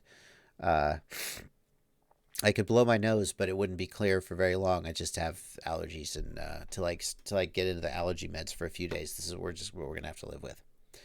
Clayton Fisher wants to know, JB, do you have any reviews or opinions on the Tramp HV? I picked up a few with the wand. It doesn't seem like a lot of people run these. I'm curious why. Here's why, Clayton. First of all, in Europe, a ton of people run the Tramp HV. They love them. If you go to a race in Europe, they got the Tramp wand everywhere. So I'm going to guess that you're not in Europe. If you're in the U.S., they just never got popular. And one reason for that is that when they first came out, they were out of stock. They made the first batch came out, then they were out of stock for forever, and a lot of people kind of moved on and didn't get locked in. This is consistently an issue with Immersion RC. I love you, Immersion RC, but like they have the most charitable thing I can say is that Immersion RC's quality control is so rigorous that it makes their production line be slower. And I've seen their quality control. I went to the Fat Shark factory, which is co-located with Immersion RC, but it just seems like Immersion RC products are out of stock for a long time. Like I actually bought 3 tramps a while back thinking to switch all my quads to tramps. And then I needed a spare and I couldn't freaking find one anywhere.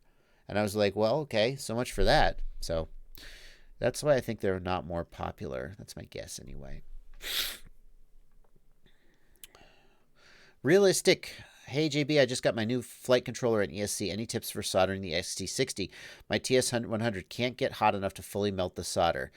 Realistic, the TS100 absolutely can melt a 14 gauge wire to an XT60. The TS100 is a beast. If you're running the TS100 off of like 12 volts, you may need to go up to like 4S or even 5 or 6S if you can. If you can use a heavier tip, that will help as well. Use a thicker tip. But the TS100 is absolutely hot enough. Let me just tell you, last week when I was in Orlando, I soldered a 10 gauge wire to the ground pad of one of those 12S ESCs on the Beast class using my TS100 with a 2mm chisel tip. So I had to go up to a 6S battery, otherwise it would take too long, but it definitely can do it. It may be a technique issue. I've been neglecting the Discord. Let's go over to the Discord and let's just check what's going on in the Discord. Hi, Discord. Hi, patrons. You just chilling here? What do we got? Any questions? No, the patrons are just chilling and talking in the Discord. Only question outstanding here is a question from Djibouti about a high gain antenna. No, the question's not from Djibouti. It's from Matt Volley about a high gain antenna on a transmitter. High gain antenna gives you greater range because it flattens out the pattern. So you get more range off in the distance, but also less range directly above you. Now, whether that's a good or a bad thing depends on where you fly. Most people are going to be flying more in the distance, but the thing is, if your antenna is not straight up and down, then the signal may not be aimed where you think it is. When you've got the antenna on your transmitter straight up and down like this, the signal is propagating out that direction. If you lay it over sideways, wherever the antenna is actually pointing, there's actually a null spot there, and that's where the signal is weakest. So when you go to a 5 or a 6 dB antenna, then that null spot gets weaker. Okay, so you just have to think about where the signal is going when it comes out of the antenna. In general, I don't think that a high gain antenna is a great choice for a transmitter, unless you're specifically trying to do long range or stuff like with a ground station. For typical flying around, the standard on the antenna that comes on it is pretty good. The difference between that and like a 5 dB antenna is not major. Randall Bob wants to know about my favorite long range frames. To be honest with you, I haven't done a lot of research into long range frames like 6 or 7 inch frames.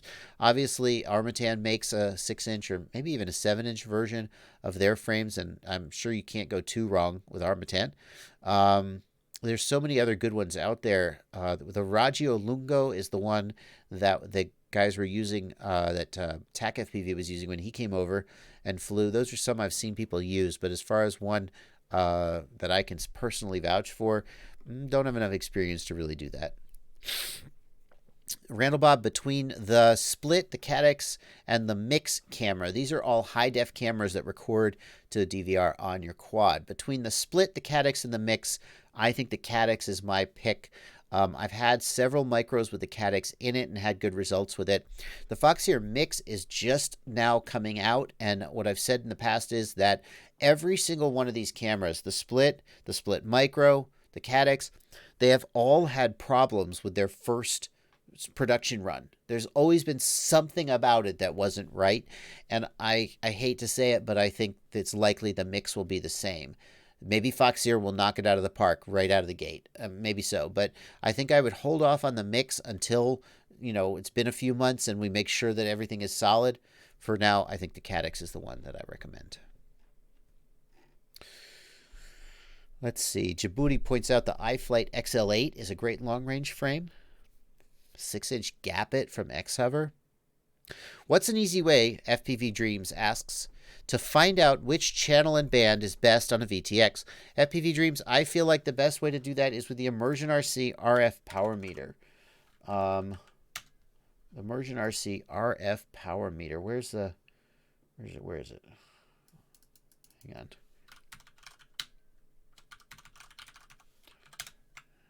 Here we go. Immersion RC RF power meter.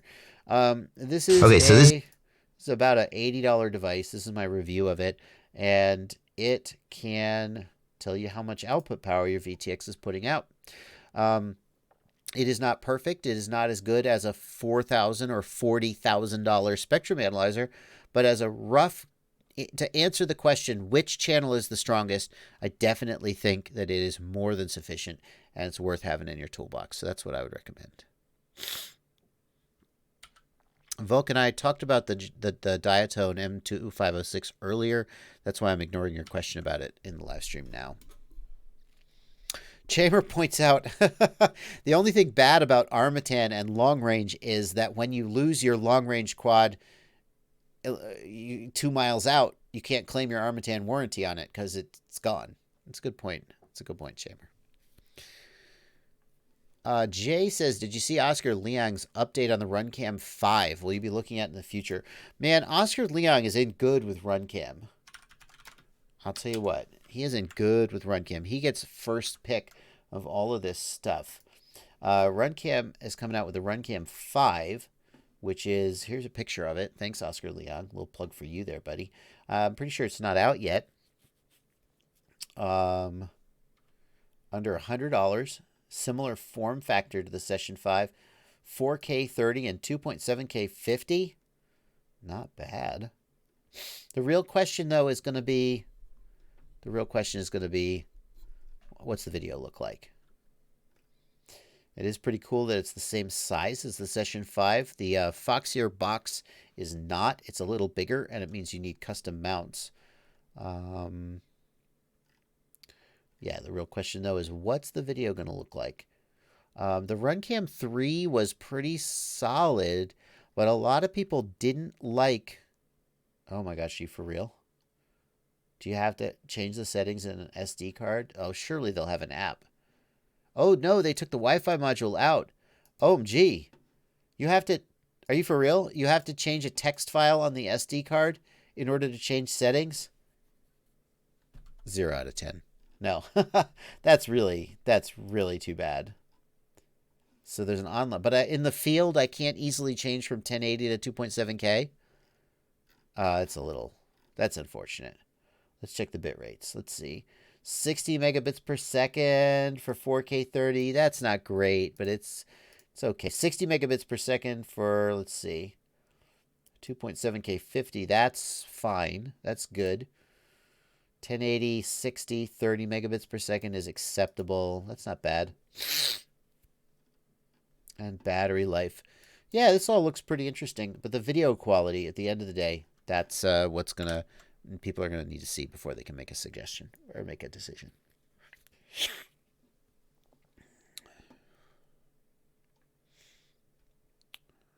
Noid FPV wants to know, do you need Lua on the transmitter to use smart audio? No, Noid FPV, you can use smart audio to control your video transmitter with the OSD. You do not need Lua scripts. Lua scripts are just one way to control smart audio. Many people do it with the OSD.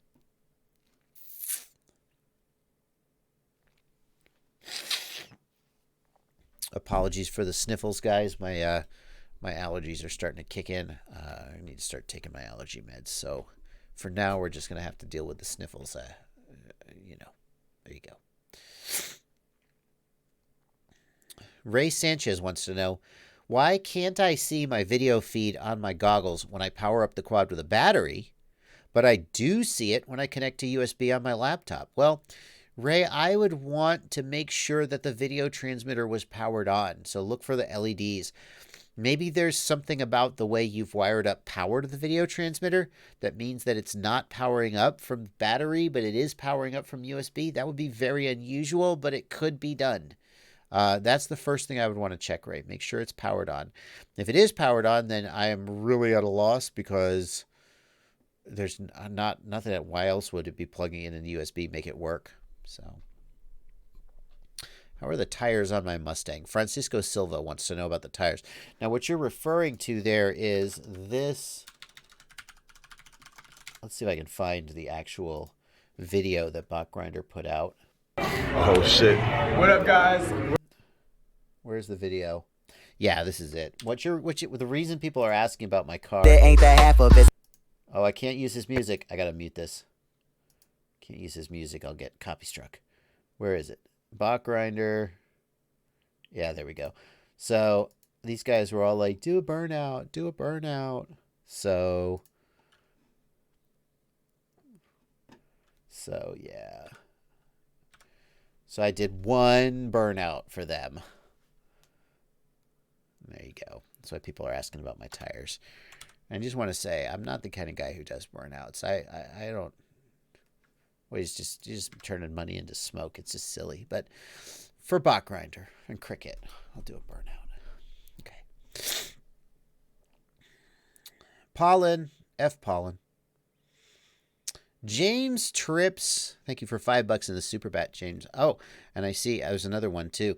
Hilo 4321, I'll get you too. James Trips gives $5 Australian and says, "Can you give a shout out to the GV area in Victoria, Australia? I need some flying buddies." Sure, James Trips, for $5, I'll give a shout out. James Trips, are you guys in GV area of Victoria, Australia? Why don't you like James? What's he? Seriously, no, message me. I won't tell him. I just want to know. Hang out with this dude. Somebody message him.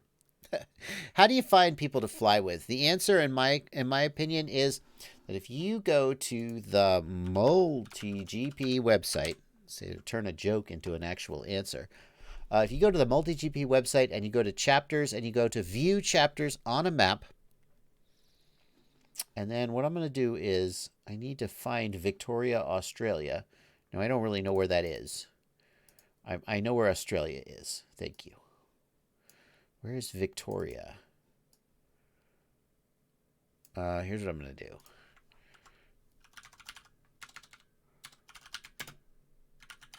Victoria, where is Victoria, Australia? Okay.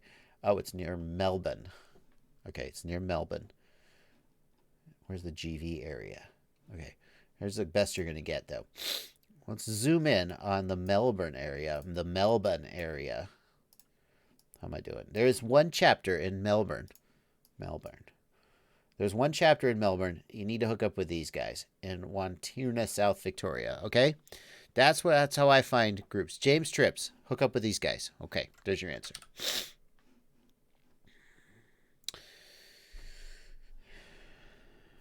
Hilo 4321, thank you for $5 in the super chat. I pulled a TX2 pad. Can I get this functioning with PPM or soft serial? I have a new 16x6 Success micro stack. You pulled the TX2 pad. Well, you're working with the Success micro stack. Success, really? Is that what you called it? Success. There's so many reasons why I shouldn't say that word anymore. On the live stream. Like, sorry, parents. Where's the pinout, though? That's great, but where is the pinout? Show me the pinout. It's my version of Jerry Maguire. Show me the pinout. iFlight. I'm not going to say it. iFlight. Where's the pinout? Thank you. Here we go. So you pulled. What did you pull? TX2. What's TX2 used for? Where'd you pull TX2? Where is it? TX3. Where's TX2? What is it used for? You say you lifted the TX2 pad, but there's TX3 and RX3. I'm sorry, James, I can't even... Hilo, I can't even... yeah. You gotta tell me... Hilo, you gotta tell me what you're trying to do.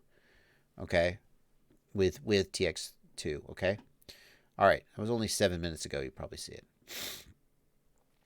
Daytona FPV, nice to meet you, man. Glad you liking the T16, the Jumper T16. Hilo says it's the wrong one. It's the 16 by 16 micro. Okay, hang on. Let me try again.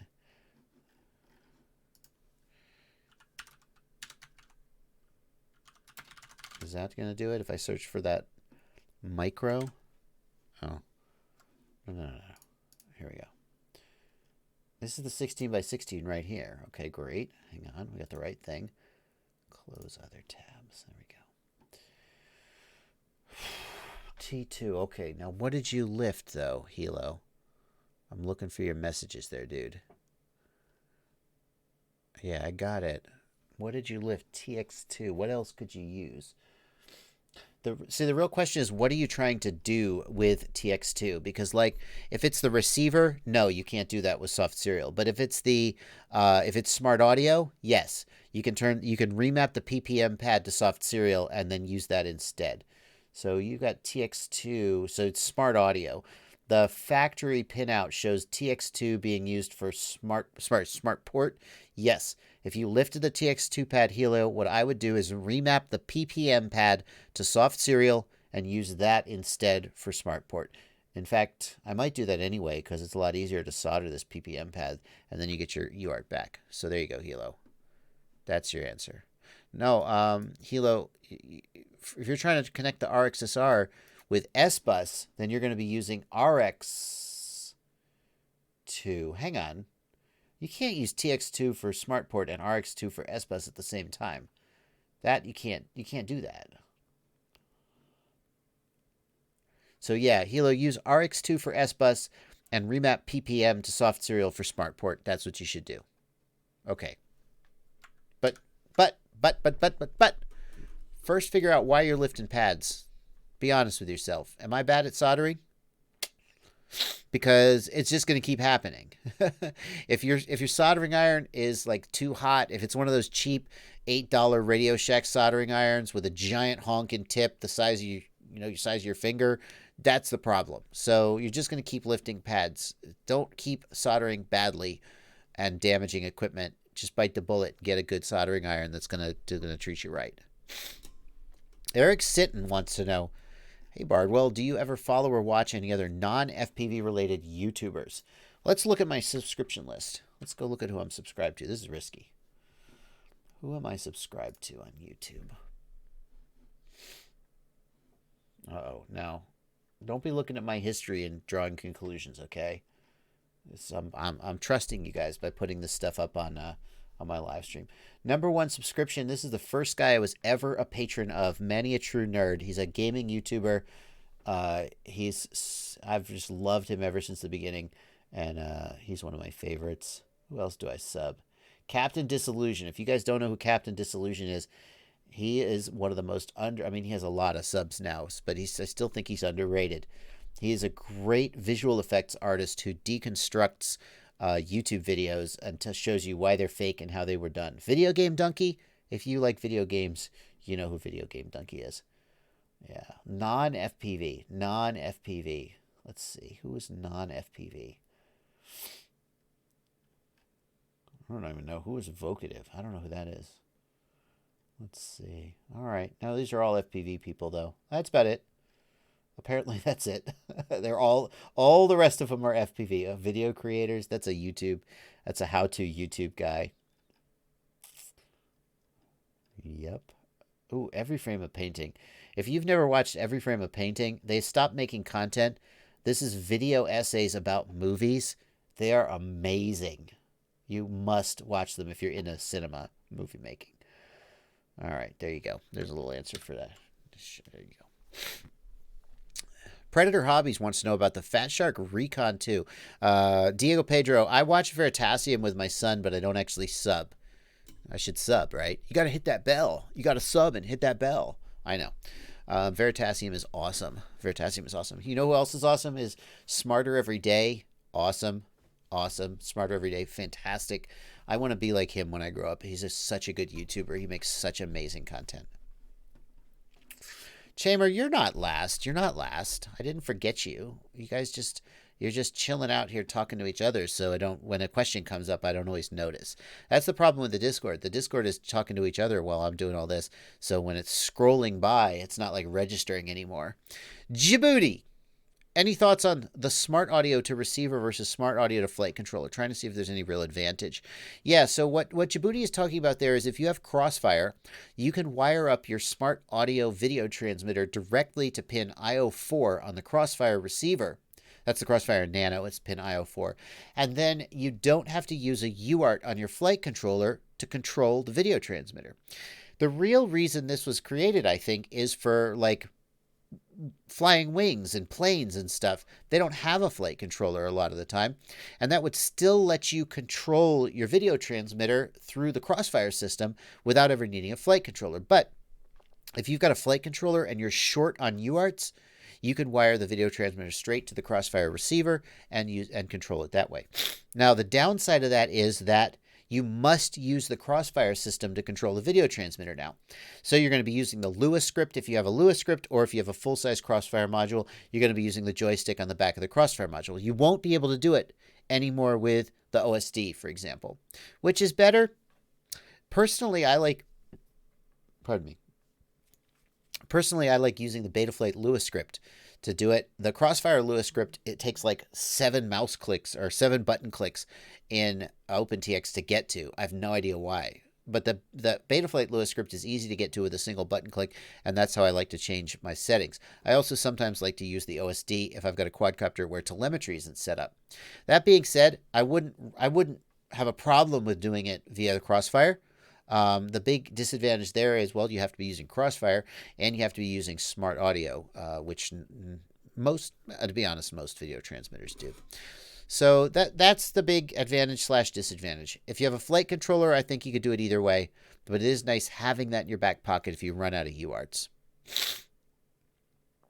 Okay, see, now I'm Terminator LCPL was proud of my burnout and gives me 2 cool points. Okay, Terminator, okay, Terminal, but like, somebody do the math. When you do a burnout like that, what % of your tire life do you destroy, and how much did I spend doing that burnout for Bot Grinder? That's what I want to know. Can I recommend, Jay Larson 42 wants to know in the Discord, can I recommend a power supply for TS100 that can handle soldering larger wires? I don't have a need for a 6S LiPo yet. A 4S LiPo, Jay Larson, a 4S LiPo would work okay. What I would suggest you do,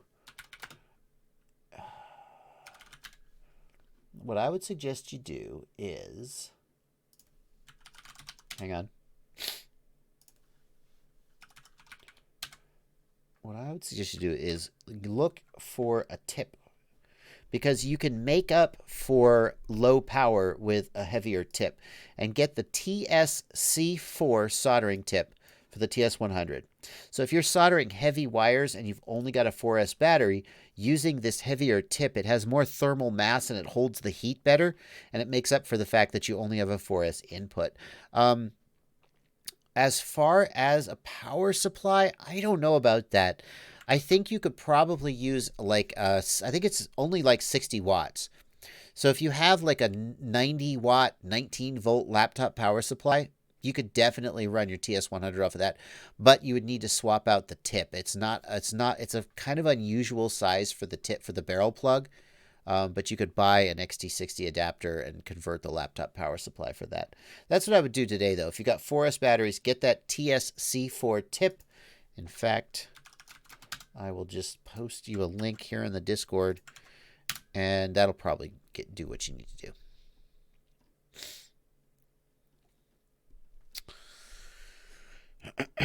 All right, I think I'm caught up on the Discord. Am I caught up on the Discord? Okay, back to the chat. Hello, chat. It's nice to be back with you. Feral Wolven, $5 in the super chat real quick. I can't get current sensing working on the JBF4 4-in-1 ESC. I thought I wanted the solder bridge set to telemetry. That is right, Feral Wolven. You want the solder bridge set to telemetry, and then there are a few other things you can do. I'm going to tag you here, Feral Wolven, and... oh, hang on. And I've got a copy pasta. Oh my god, are you for real? Okay, sorry, Feral Wolven, I spammed the chat there, but those are the things you have to do in order to get ESC telemetry working. In Betaflight, the JBF4 uses UART 4 for ESC telemetry, and those are the things you need to be doing. Spiels FPV says, I have the HD3 goggles from Fat Shark. The IPD is slightly off. The goggles are still pretty flyable, but I've seen people do mods where they increase the IPD range. Do those work? Does it void my warranty? Yes, it does work. Oh, thank you, Steve. Thank you for pointing that out. Yes, the IPD mod does work, but whether it'll void your warranty, Fat Shark is, in my experience, has been pretty reasonable about warranty repairs. Simply because you mod the goggles, they will not void your warranty. If you damage the goggle while modding it, then that will not be covered. So the problem is that the shut up, Chamber. I got it. The problem is that the IPD mod requires you to do some modifications to the actual optical housing, and if you're not really careful, you can damage it. But yeah, Fat Shark, in my experience, has been pretty reasonable about the warranty, and as long as you don't cause damage, they're not going to deny you as a result. So that's what I would say. Vanover got back to me. Thank you, Alex Vanover. There was a question earlier about 5S versus 6S for racing. Here is from the Korean national drone racing champion. That's actually true. Look it up. Alex Vanover. He says, 5S versus 6S for racing depends on what your goal is. If it's a sprint to the finish race where you need the single fastest lap or 3 consecutive fastest laps, I think a high KV 5S like a 2450 KV or even 2650 KV rig is great because the 5S packs are lighter than the 6S packs, but also 6S is generally harder on our gear, so I don't like to use, for instance, a 6S 2150 KV setup as I kill my gear much easier. Now, I do prefer 6S for endurance racing, where the fastest lap isn't as important. 6S 1800 to 1900 kV seems to give me more flight time than 5S 2150 or 2300 kV, so I guess it depends on what you're trying to do. Don't count out 4S also. I will paste that into the chat for posterity and for those who weren't reading along quick enough to keep up with all that. Thank you, Alex Vanover, for the answer. There it is in the chat. I think it's too long. Oh, yeah, it's way, way, way too long. Hang on. Hold on. Oh, wow. It's so long. You can only do like... Come on, I'm the moderator. I should be able to do more than 200. All right, forget it. I'm not going to do it. There you go. There's the answer. Depends on if you're going for endurance or fastest single lap or 3 laps. He likes 5S for fastest single lap, 6S for endurance. Nice answer. Commonwealth wants to know, can I use the RunCam micro to standard camera adapter on any microcam like the Caddx Raytel? I think you can, Commonwealth. I think you can. I've used it on other cameras, but yeah, I think you can. Just going to throw this out there, Josh, says Doug Souls. You are probably the best thing to ever happen to this hobby. Your insights and education has been invaluable for so many starting this hobby. That's it. I'm out. Thank you, Doug. It's nice to hear. I have a problem. I'm a little bit neurotic. I assume when people criticize me that they're right and they've seen the truth, and I assume that when people compliment me that that they probably don't mean it. I don't know. That's a personal issue. I should talk to my therapist. But thank you, Doug. Thank you. Captain Vanover. Hey, Captain Vanover wants to know if I want to play Apex. Maybe later tonight we'll play some Apex. Maybe. Yeah, Alex, I got another 15 minutes on this stream. Maybe I'll stream some Apex after this. Maybe. Greg Angstrom, what are your thoughts on the toothpick style quads pioneered by Kebab? The thing is, Kebab he has way more experience with 2 inches than I do. I couldn't resist. He has way more experience with these micro quads than I do, but so many people have told me such good things about the toothpick that it really, you take like the Mobula hardware and you put it on the toothpick frame and it's just, wow, amazing. So I haven't tried it yet, but my opinion is that there's too much good hype about it for it not to be real. Logical Mayhem, what 6S lipos do I recommend? I'm a cheap bastard at heart. So when I go shopping for batteries for myself, I get the Race Day Quads batteries or the CNHL batteries. Tattoo has a new one, the Funfly, which is a new cheap battery. As far as high performance goes, I care more about having 15 packs in my bag that are mediocre than like 5 packs at 3 times the price that are awesome. Okay, maybe not tonight, Alex. Alex is out. You shouldn't have asked, man. Jordan Belinsky gives $10 in the super chat. Thank you, Jordan. And says, I built a new quad. I got no video. The VTX works, but I can't get OSD or video, just black screen. Well, I agree with your troubleshooting. If you have black screen, then your goggles are on the right channel and your video transmitter's on. The next thing I would try doing is connect the camera's video wire directly to the video wire on the VTX. You can just solder the camera's video wire straight to the VTX pad. No, it's probably better if you take them both off the flight controller, connect the camera to the VTX, and see if you get signal that way. And if that's the case, then it tells you that the flight controller is having some kind of a problem. The other thing I suggest you do is get the RunCam AV cable. I've plugged this on the last 3 of my streams. This is super useful little accessory. It's like $4. It's $3. And you plug it straight into the back of your camera. You plug in a Fat Shark battery, and then you get an RCA output that you can plug straight into your goggles. And it lets you test that the camera is working by plugging the camera right into your goggles. It just cuts out all the middlemen. So I would suggest picking up one of those as well. Let's see here. Y'all, FPV Yaw Authority wants y'all to plot for the yaw. Plot for the yaw, y'all. Y'all, I'm making his day right now. The FPV Yaw Authority. Oh my god, I can't believe I'm doing this. The FPV Yaw Authority is a thing created by this dude named Dwayne Mark LeBleu. And he wants people, you make a course around an urban area. You define the course and then you run the laps. And you upload it to YouTube, and then other people can follow along by racing the same course, like even if, you're not there. Where's your website? Where's your website, Dwayne? I can't find it. How about plot for the yaw? Nope. Let's see. Well, anyway, he loves yaw. It's some kind of a spiritual thing. Anyway. Jack Clark. The FP, there you go. I got it. I got you there. Posted the link. Jack Clark says, Fat Shark HDO and TrueD receiver keeps switching to black and white with the smallest amount of breakup. Any ideas why? I'm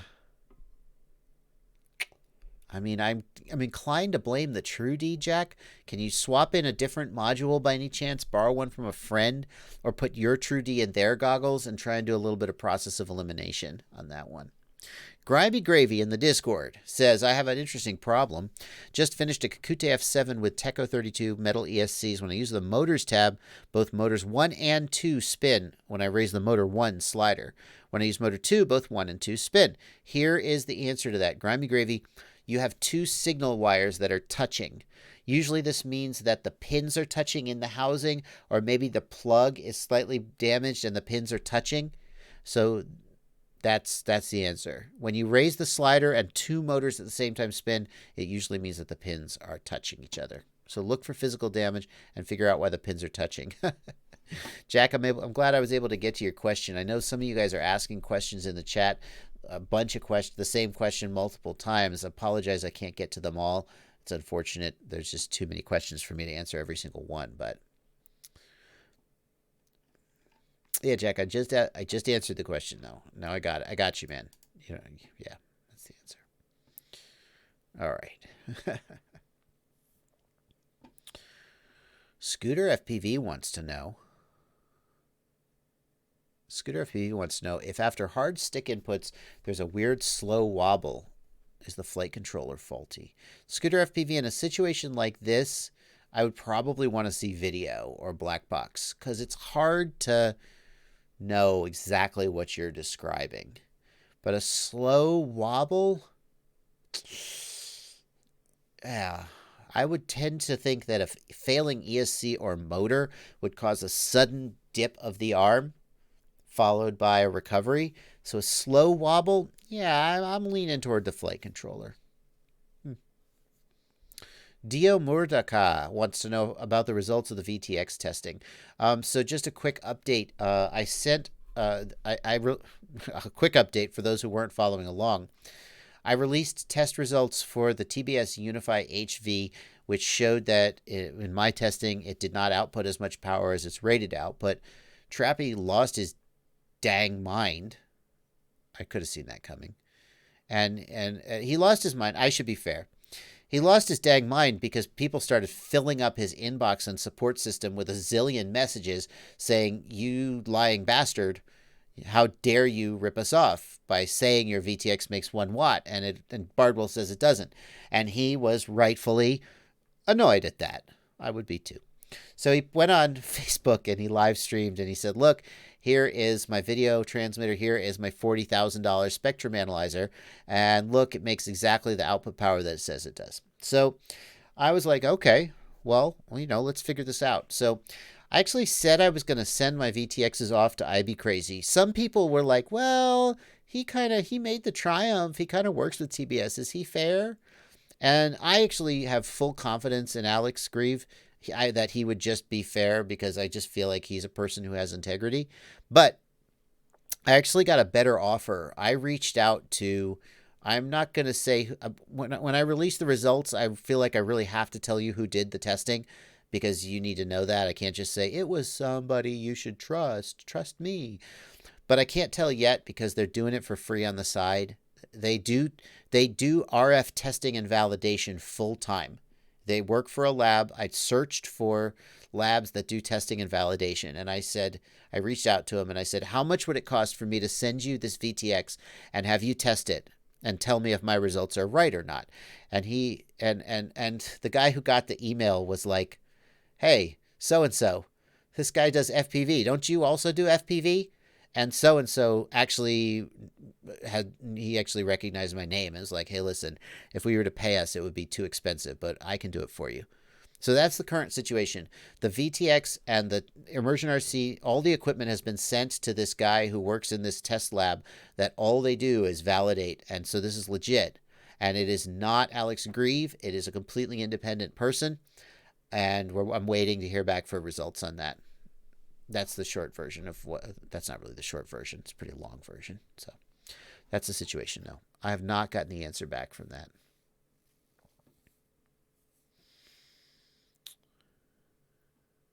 Yeah. Chris Quad, I have a Cadix Raytail actually right here. I have the Cadix Raytail and I will be testing it. I haven't tested it yet though. RK tips for fixing syntax error on a Lua script. Re-download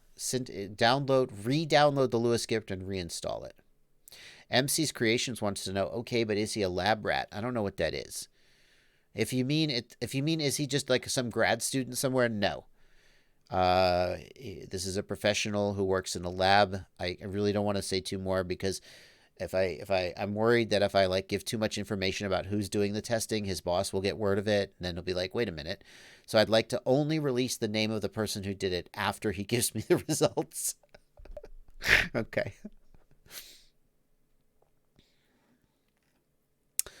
Let's see here. Discord, checking the Discord here.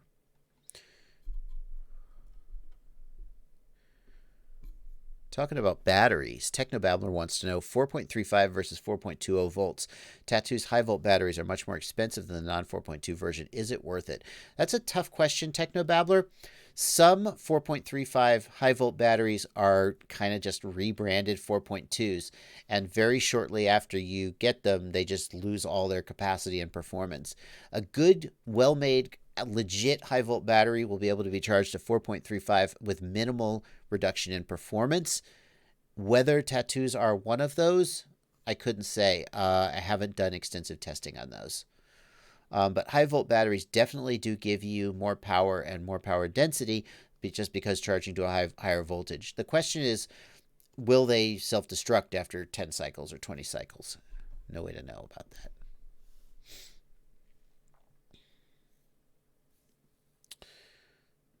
Mr. Tux wants to know, is a TS80 an upgrade compared to a 25 watt solder iron without temperature control? Yes, 1,000 times yes. Now, the reason Mr. Tux is asking that is because the TS80 is only 18 watts, whereas the 25-watt one. But the thing is, without temp control, you're likely to smoke stuff. It's just going to be as hot as it can possibly be. The other thing to say, though, is that the TS80 has a very, very efficient thermal design. The way the tip is designed in contact with the heating element and so forth is very efficient.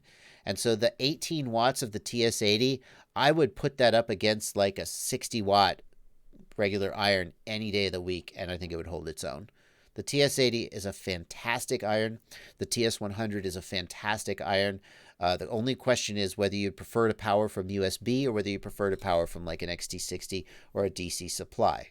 TS80 is USB powered. TS100 is barrel jack powered, DC powered. Either of those could absolutely be your full-time soldering iron. The only thing is that the ergonomics are not good because they're made for portability. But as far as soldering performance goes, you could do every single thing you'd ever need to do on a quad with a TS80 or a TS100. Absolutely. Masech 101 wants to know about doing a tuning video for the Beast. Yeah, as soon as I get the dang thing to fly reliably, then I'll tune it. I'm working on getting it to fly reliably first.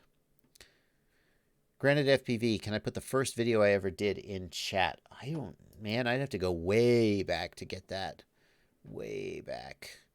Any more giveaways, JB? I haven't done a giveaway on my channel in a while. I did the 100,000 subscriber giveaway, which was like $2,500 in gear, which is kind of a big deal, but I haven't done a giveaway on my channel in a while. Maybe I'll do one. Yeah, interesting. I've been kind of heads down making content. Let's see. DeFore FPV says 20 cycles of high volt on CNHL 1500 milliamp hour 100C, still strong and low resistance. It's a good sign. It's a good sign. Let's see here. Let's check. No super chats outstanding. Discord, how you doing, Discord? I did the frame giveaway not too long ago. Terminal LCBL. What frame did I give away? Huh. Let's see. Alrighty. 661 FPV wants to know about running LEDs on an F3 board. 661, I'm going to guess that LEDs was one of the features that the Betaflight devs dropped out in order to fit Betaflight on an F3. The F3 doesn't have enough program memory to run all of the features of the newest versions of Betaflight. So if you can't get LED strip to work on an F3, that's probably why. It's just that it got dropped out because Betaflight just wouldn't fit otherwise. Let's see here. Mr. Tuck says, my first video is flying through downtown in Grand Theft Auto with a fighter jet. That may be the earliest video you can find. I've got earlier videos, but I made them private. I'm not sure why that one isn't private, to be honest with you. Let's see. View, you can't view oldest. How do you view oldest? Let's see, search videos. Hang on. How do you view oldest? Let's see.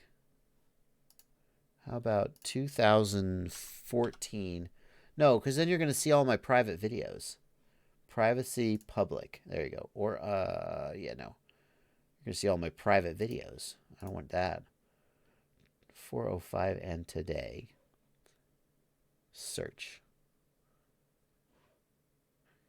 All my private videos, by the way, are just videos of my son, you know, as a baby or whatever. Can I view oldest? Why can't I view oldest? How about before? Here we go.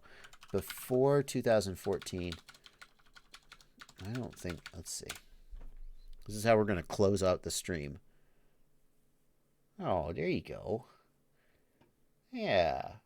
There you go. There's some sheep. How about that? Oh, and some pigs too. Wow.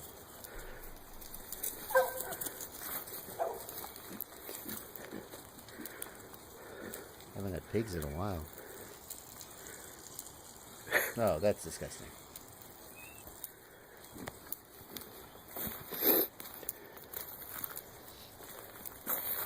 These Pigs are very interested in the sheep. They're like, what the hell are those? Curious piggies.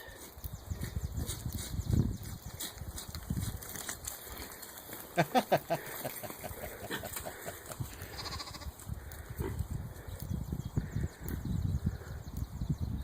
there you go. First video. What else have I got? Yeah. Yeah, there you go. Anyway, enjoy. Enjoy.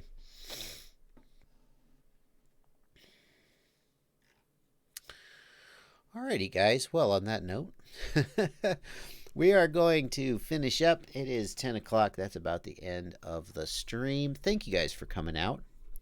Oh, Rithik Sawant, $2. Opinions on the new FreeSky X11 that FreeSky teased. I don't know about that. What is that? FreeSky X11? The Horus X11? Oh, are you kidding me? Wow, thank you for asking about that. I got to know more about that. The FreeSky X11 radio. Oh, come on. It's enormous. It's enormous. Okay, that's pretty cool that it has built-in 900 megahertz and 2.4 gigahertz. That's pretty slick. But, like, I really didn't like the form factor of the X12 because it was so big. It was so freaking big. And the same thing is true of the X11. I'm sure that I'm not going to love this radio. It's freaking enormous. Like, look how big it is with this giant screen up here. Like, even the X10 is pretty freaking big. So, anyway, it's cool what they're doing, but with the 900 and the 2.4 gig, but so big. It's never going to be my primary radio. Yeah, and then Rithik Sawant points out, I'm guessing there will be no JR module, and that means you can't put Crossfire in it, and that's just a deal breaker for me. It's a deal breaker. Alrighty. Alright, guys. That's going to do it. We're going to wrap this up. Thank you guys for coming out. If you have enjoyed the live stream, I will take a minute and remind you that this is my full-time job. Thank you to everybody who supports me on Patreon. Thank you to the folks who gave me contributions via the super chat. The other thing you can do that costs you nothing and really makes a big difference is to use those affiliate links that are down in the video description. And in fact, if I could just, don't go yet. Come on. We've had a great 2 hours. If I can just jump on over to fpvknowitall.com and remind you, come on, load faster. Oh, for real? Who's hosting this site? Oh, it's because all you guys are all hitting the page, isn't it? If you go to fpvknowitall.com and go to About and Support Me, there are links to all of these sites, my affiliate sites. And if you click, you're like, well, I'm going to go shop on Amazon. Just run over here real quick first. Just bookmark it, hit that link, and then go do your shopping at any of these sites, and I get a small commission. It's a very easy way for you to support me. It doesn't cost you anything. There you go. That's going to do it for this one. I will be back Sunday. This coming Sunday, 1 p.m., and Monday at 8 p.m. Eastern. And, of course, you're always welcome to message me. Facebook Messenger, Gmail are the easiest ways to do it. If you have questions, I'll do my best to help. And that's going to do it for this stream. How did OBS? What did you guys think? This was my first time using OBS to stream instead of XSplit. Was it pretty smooth? Did it look good? What do you guys think? Am I going to watch Endgame? Probably I'll get around to it. I don't watch a ton of movies, though. OBS worked great. Yeah, everything. Great stream. Nice stream. Thank you. Maybe I'll be switching from XSplit to OBS. Who knows? Thank you, Billy Presley. Thanks for $2. Become a patron. Post the Patreon link. Patreon link is down in the video description below. Just go down. Just go down there. Just go down there. It's right down below. Patreon link. Smooth stream. Awesome. Yeah, no issues. Totally smooth. What the F? Alrighty. Alrighty, guys. I will see you guys later. Make sure to update OBS frequently. Okay, will do. It's working pretty good. Why, if it was working, I don't know why I would update it. Yeah. Yeah, Kyle K. I'm going to keep using OBS until it betrays me, and then I'll switch back to XSplit. So, we'll see. All right, guys. Have a good night. Happy flying, everybody.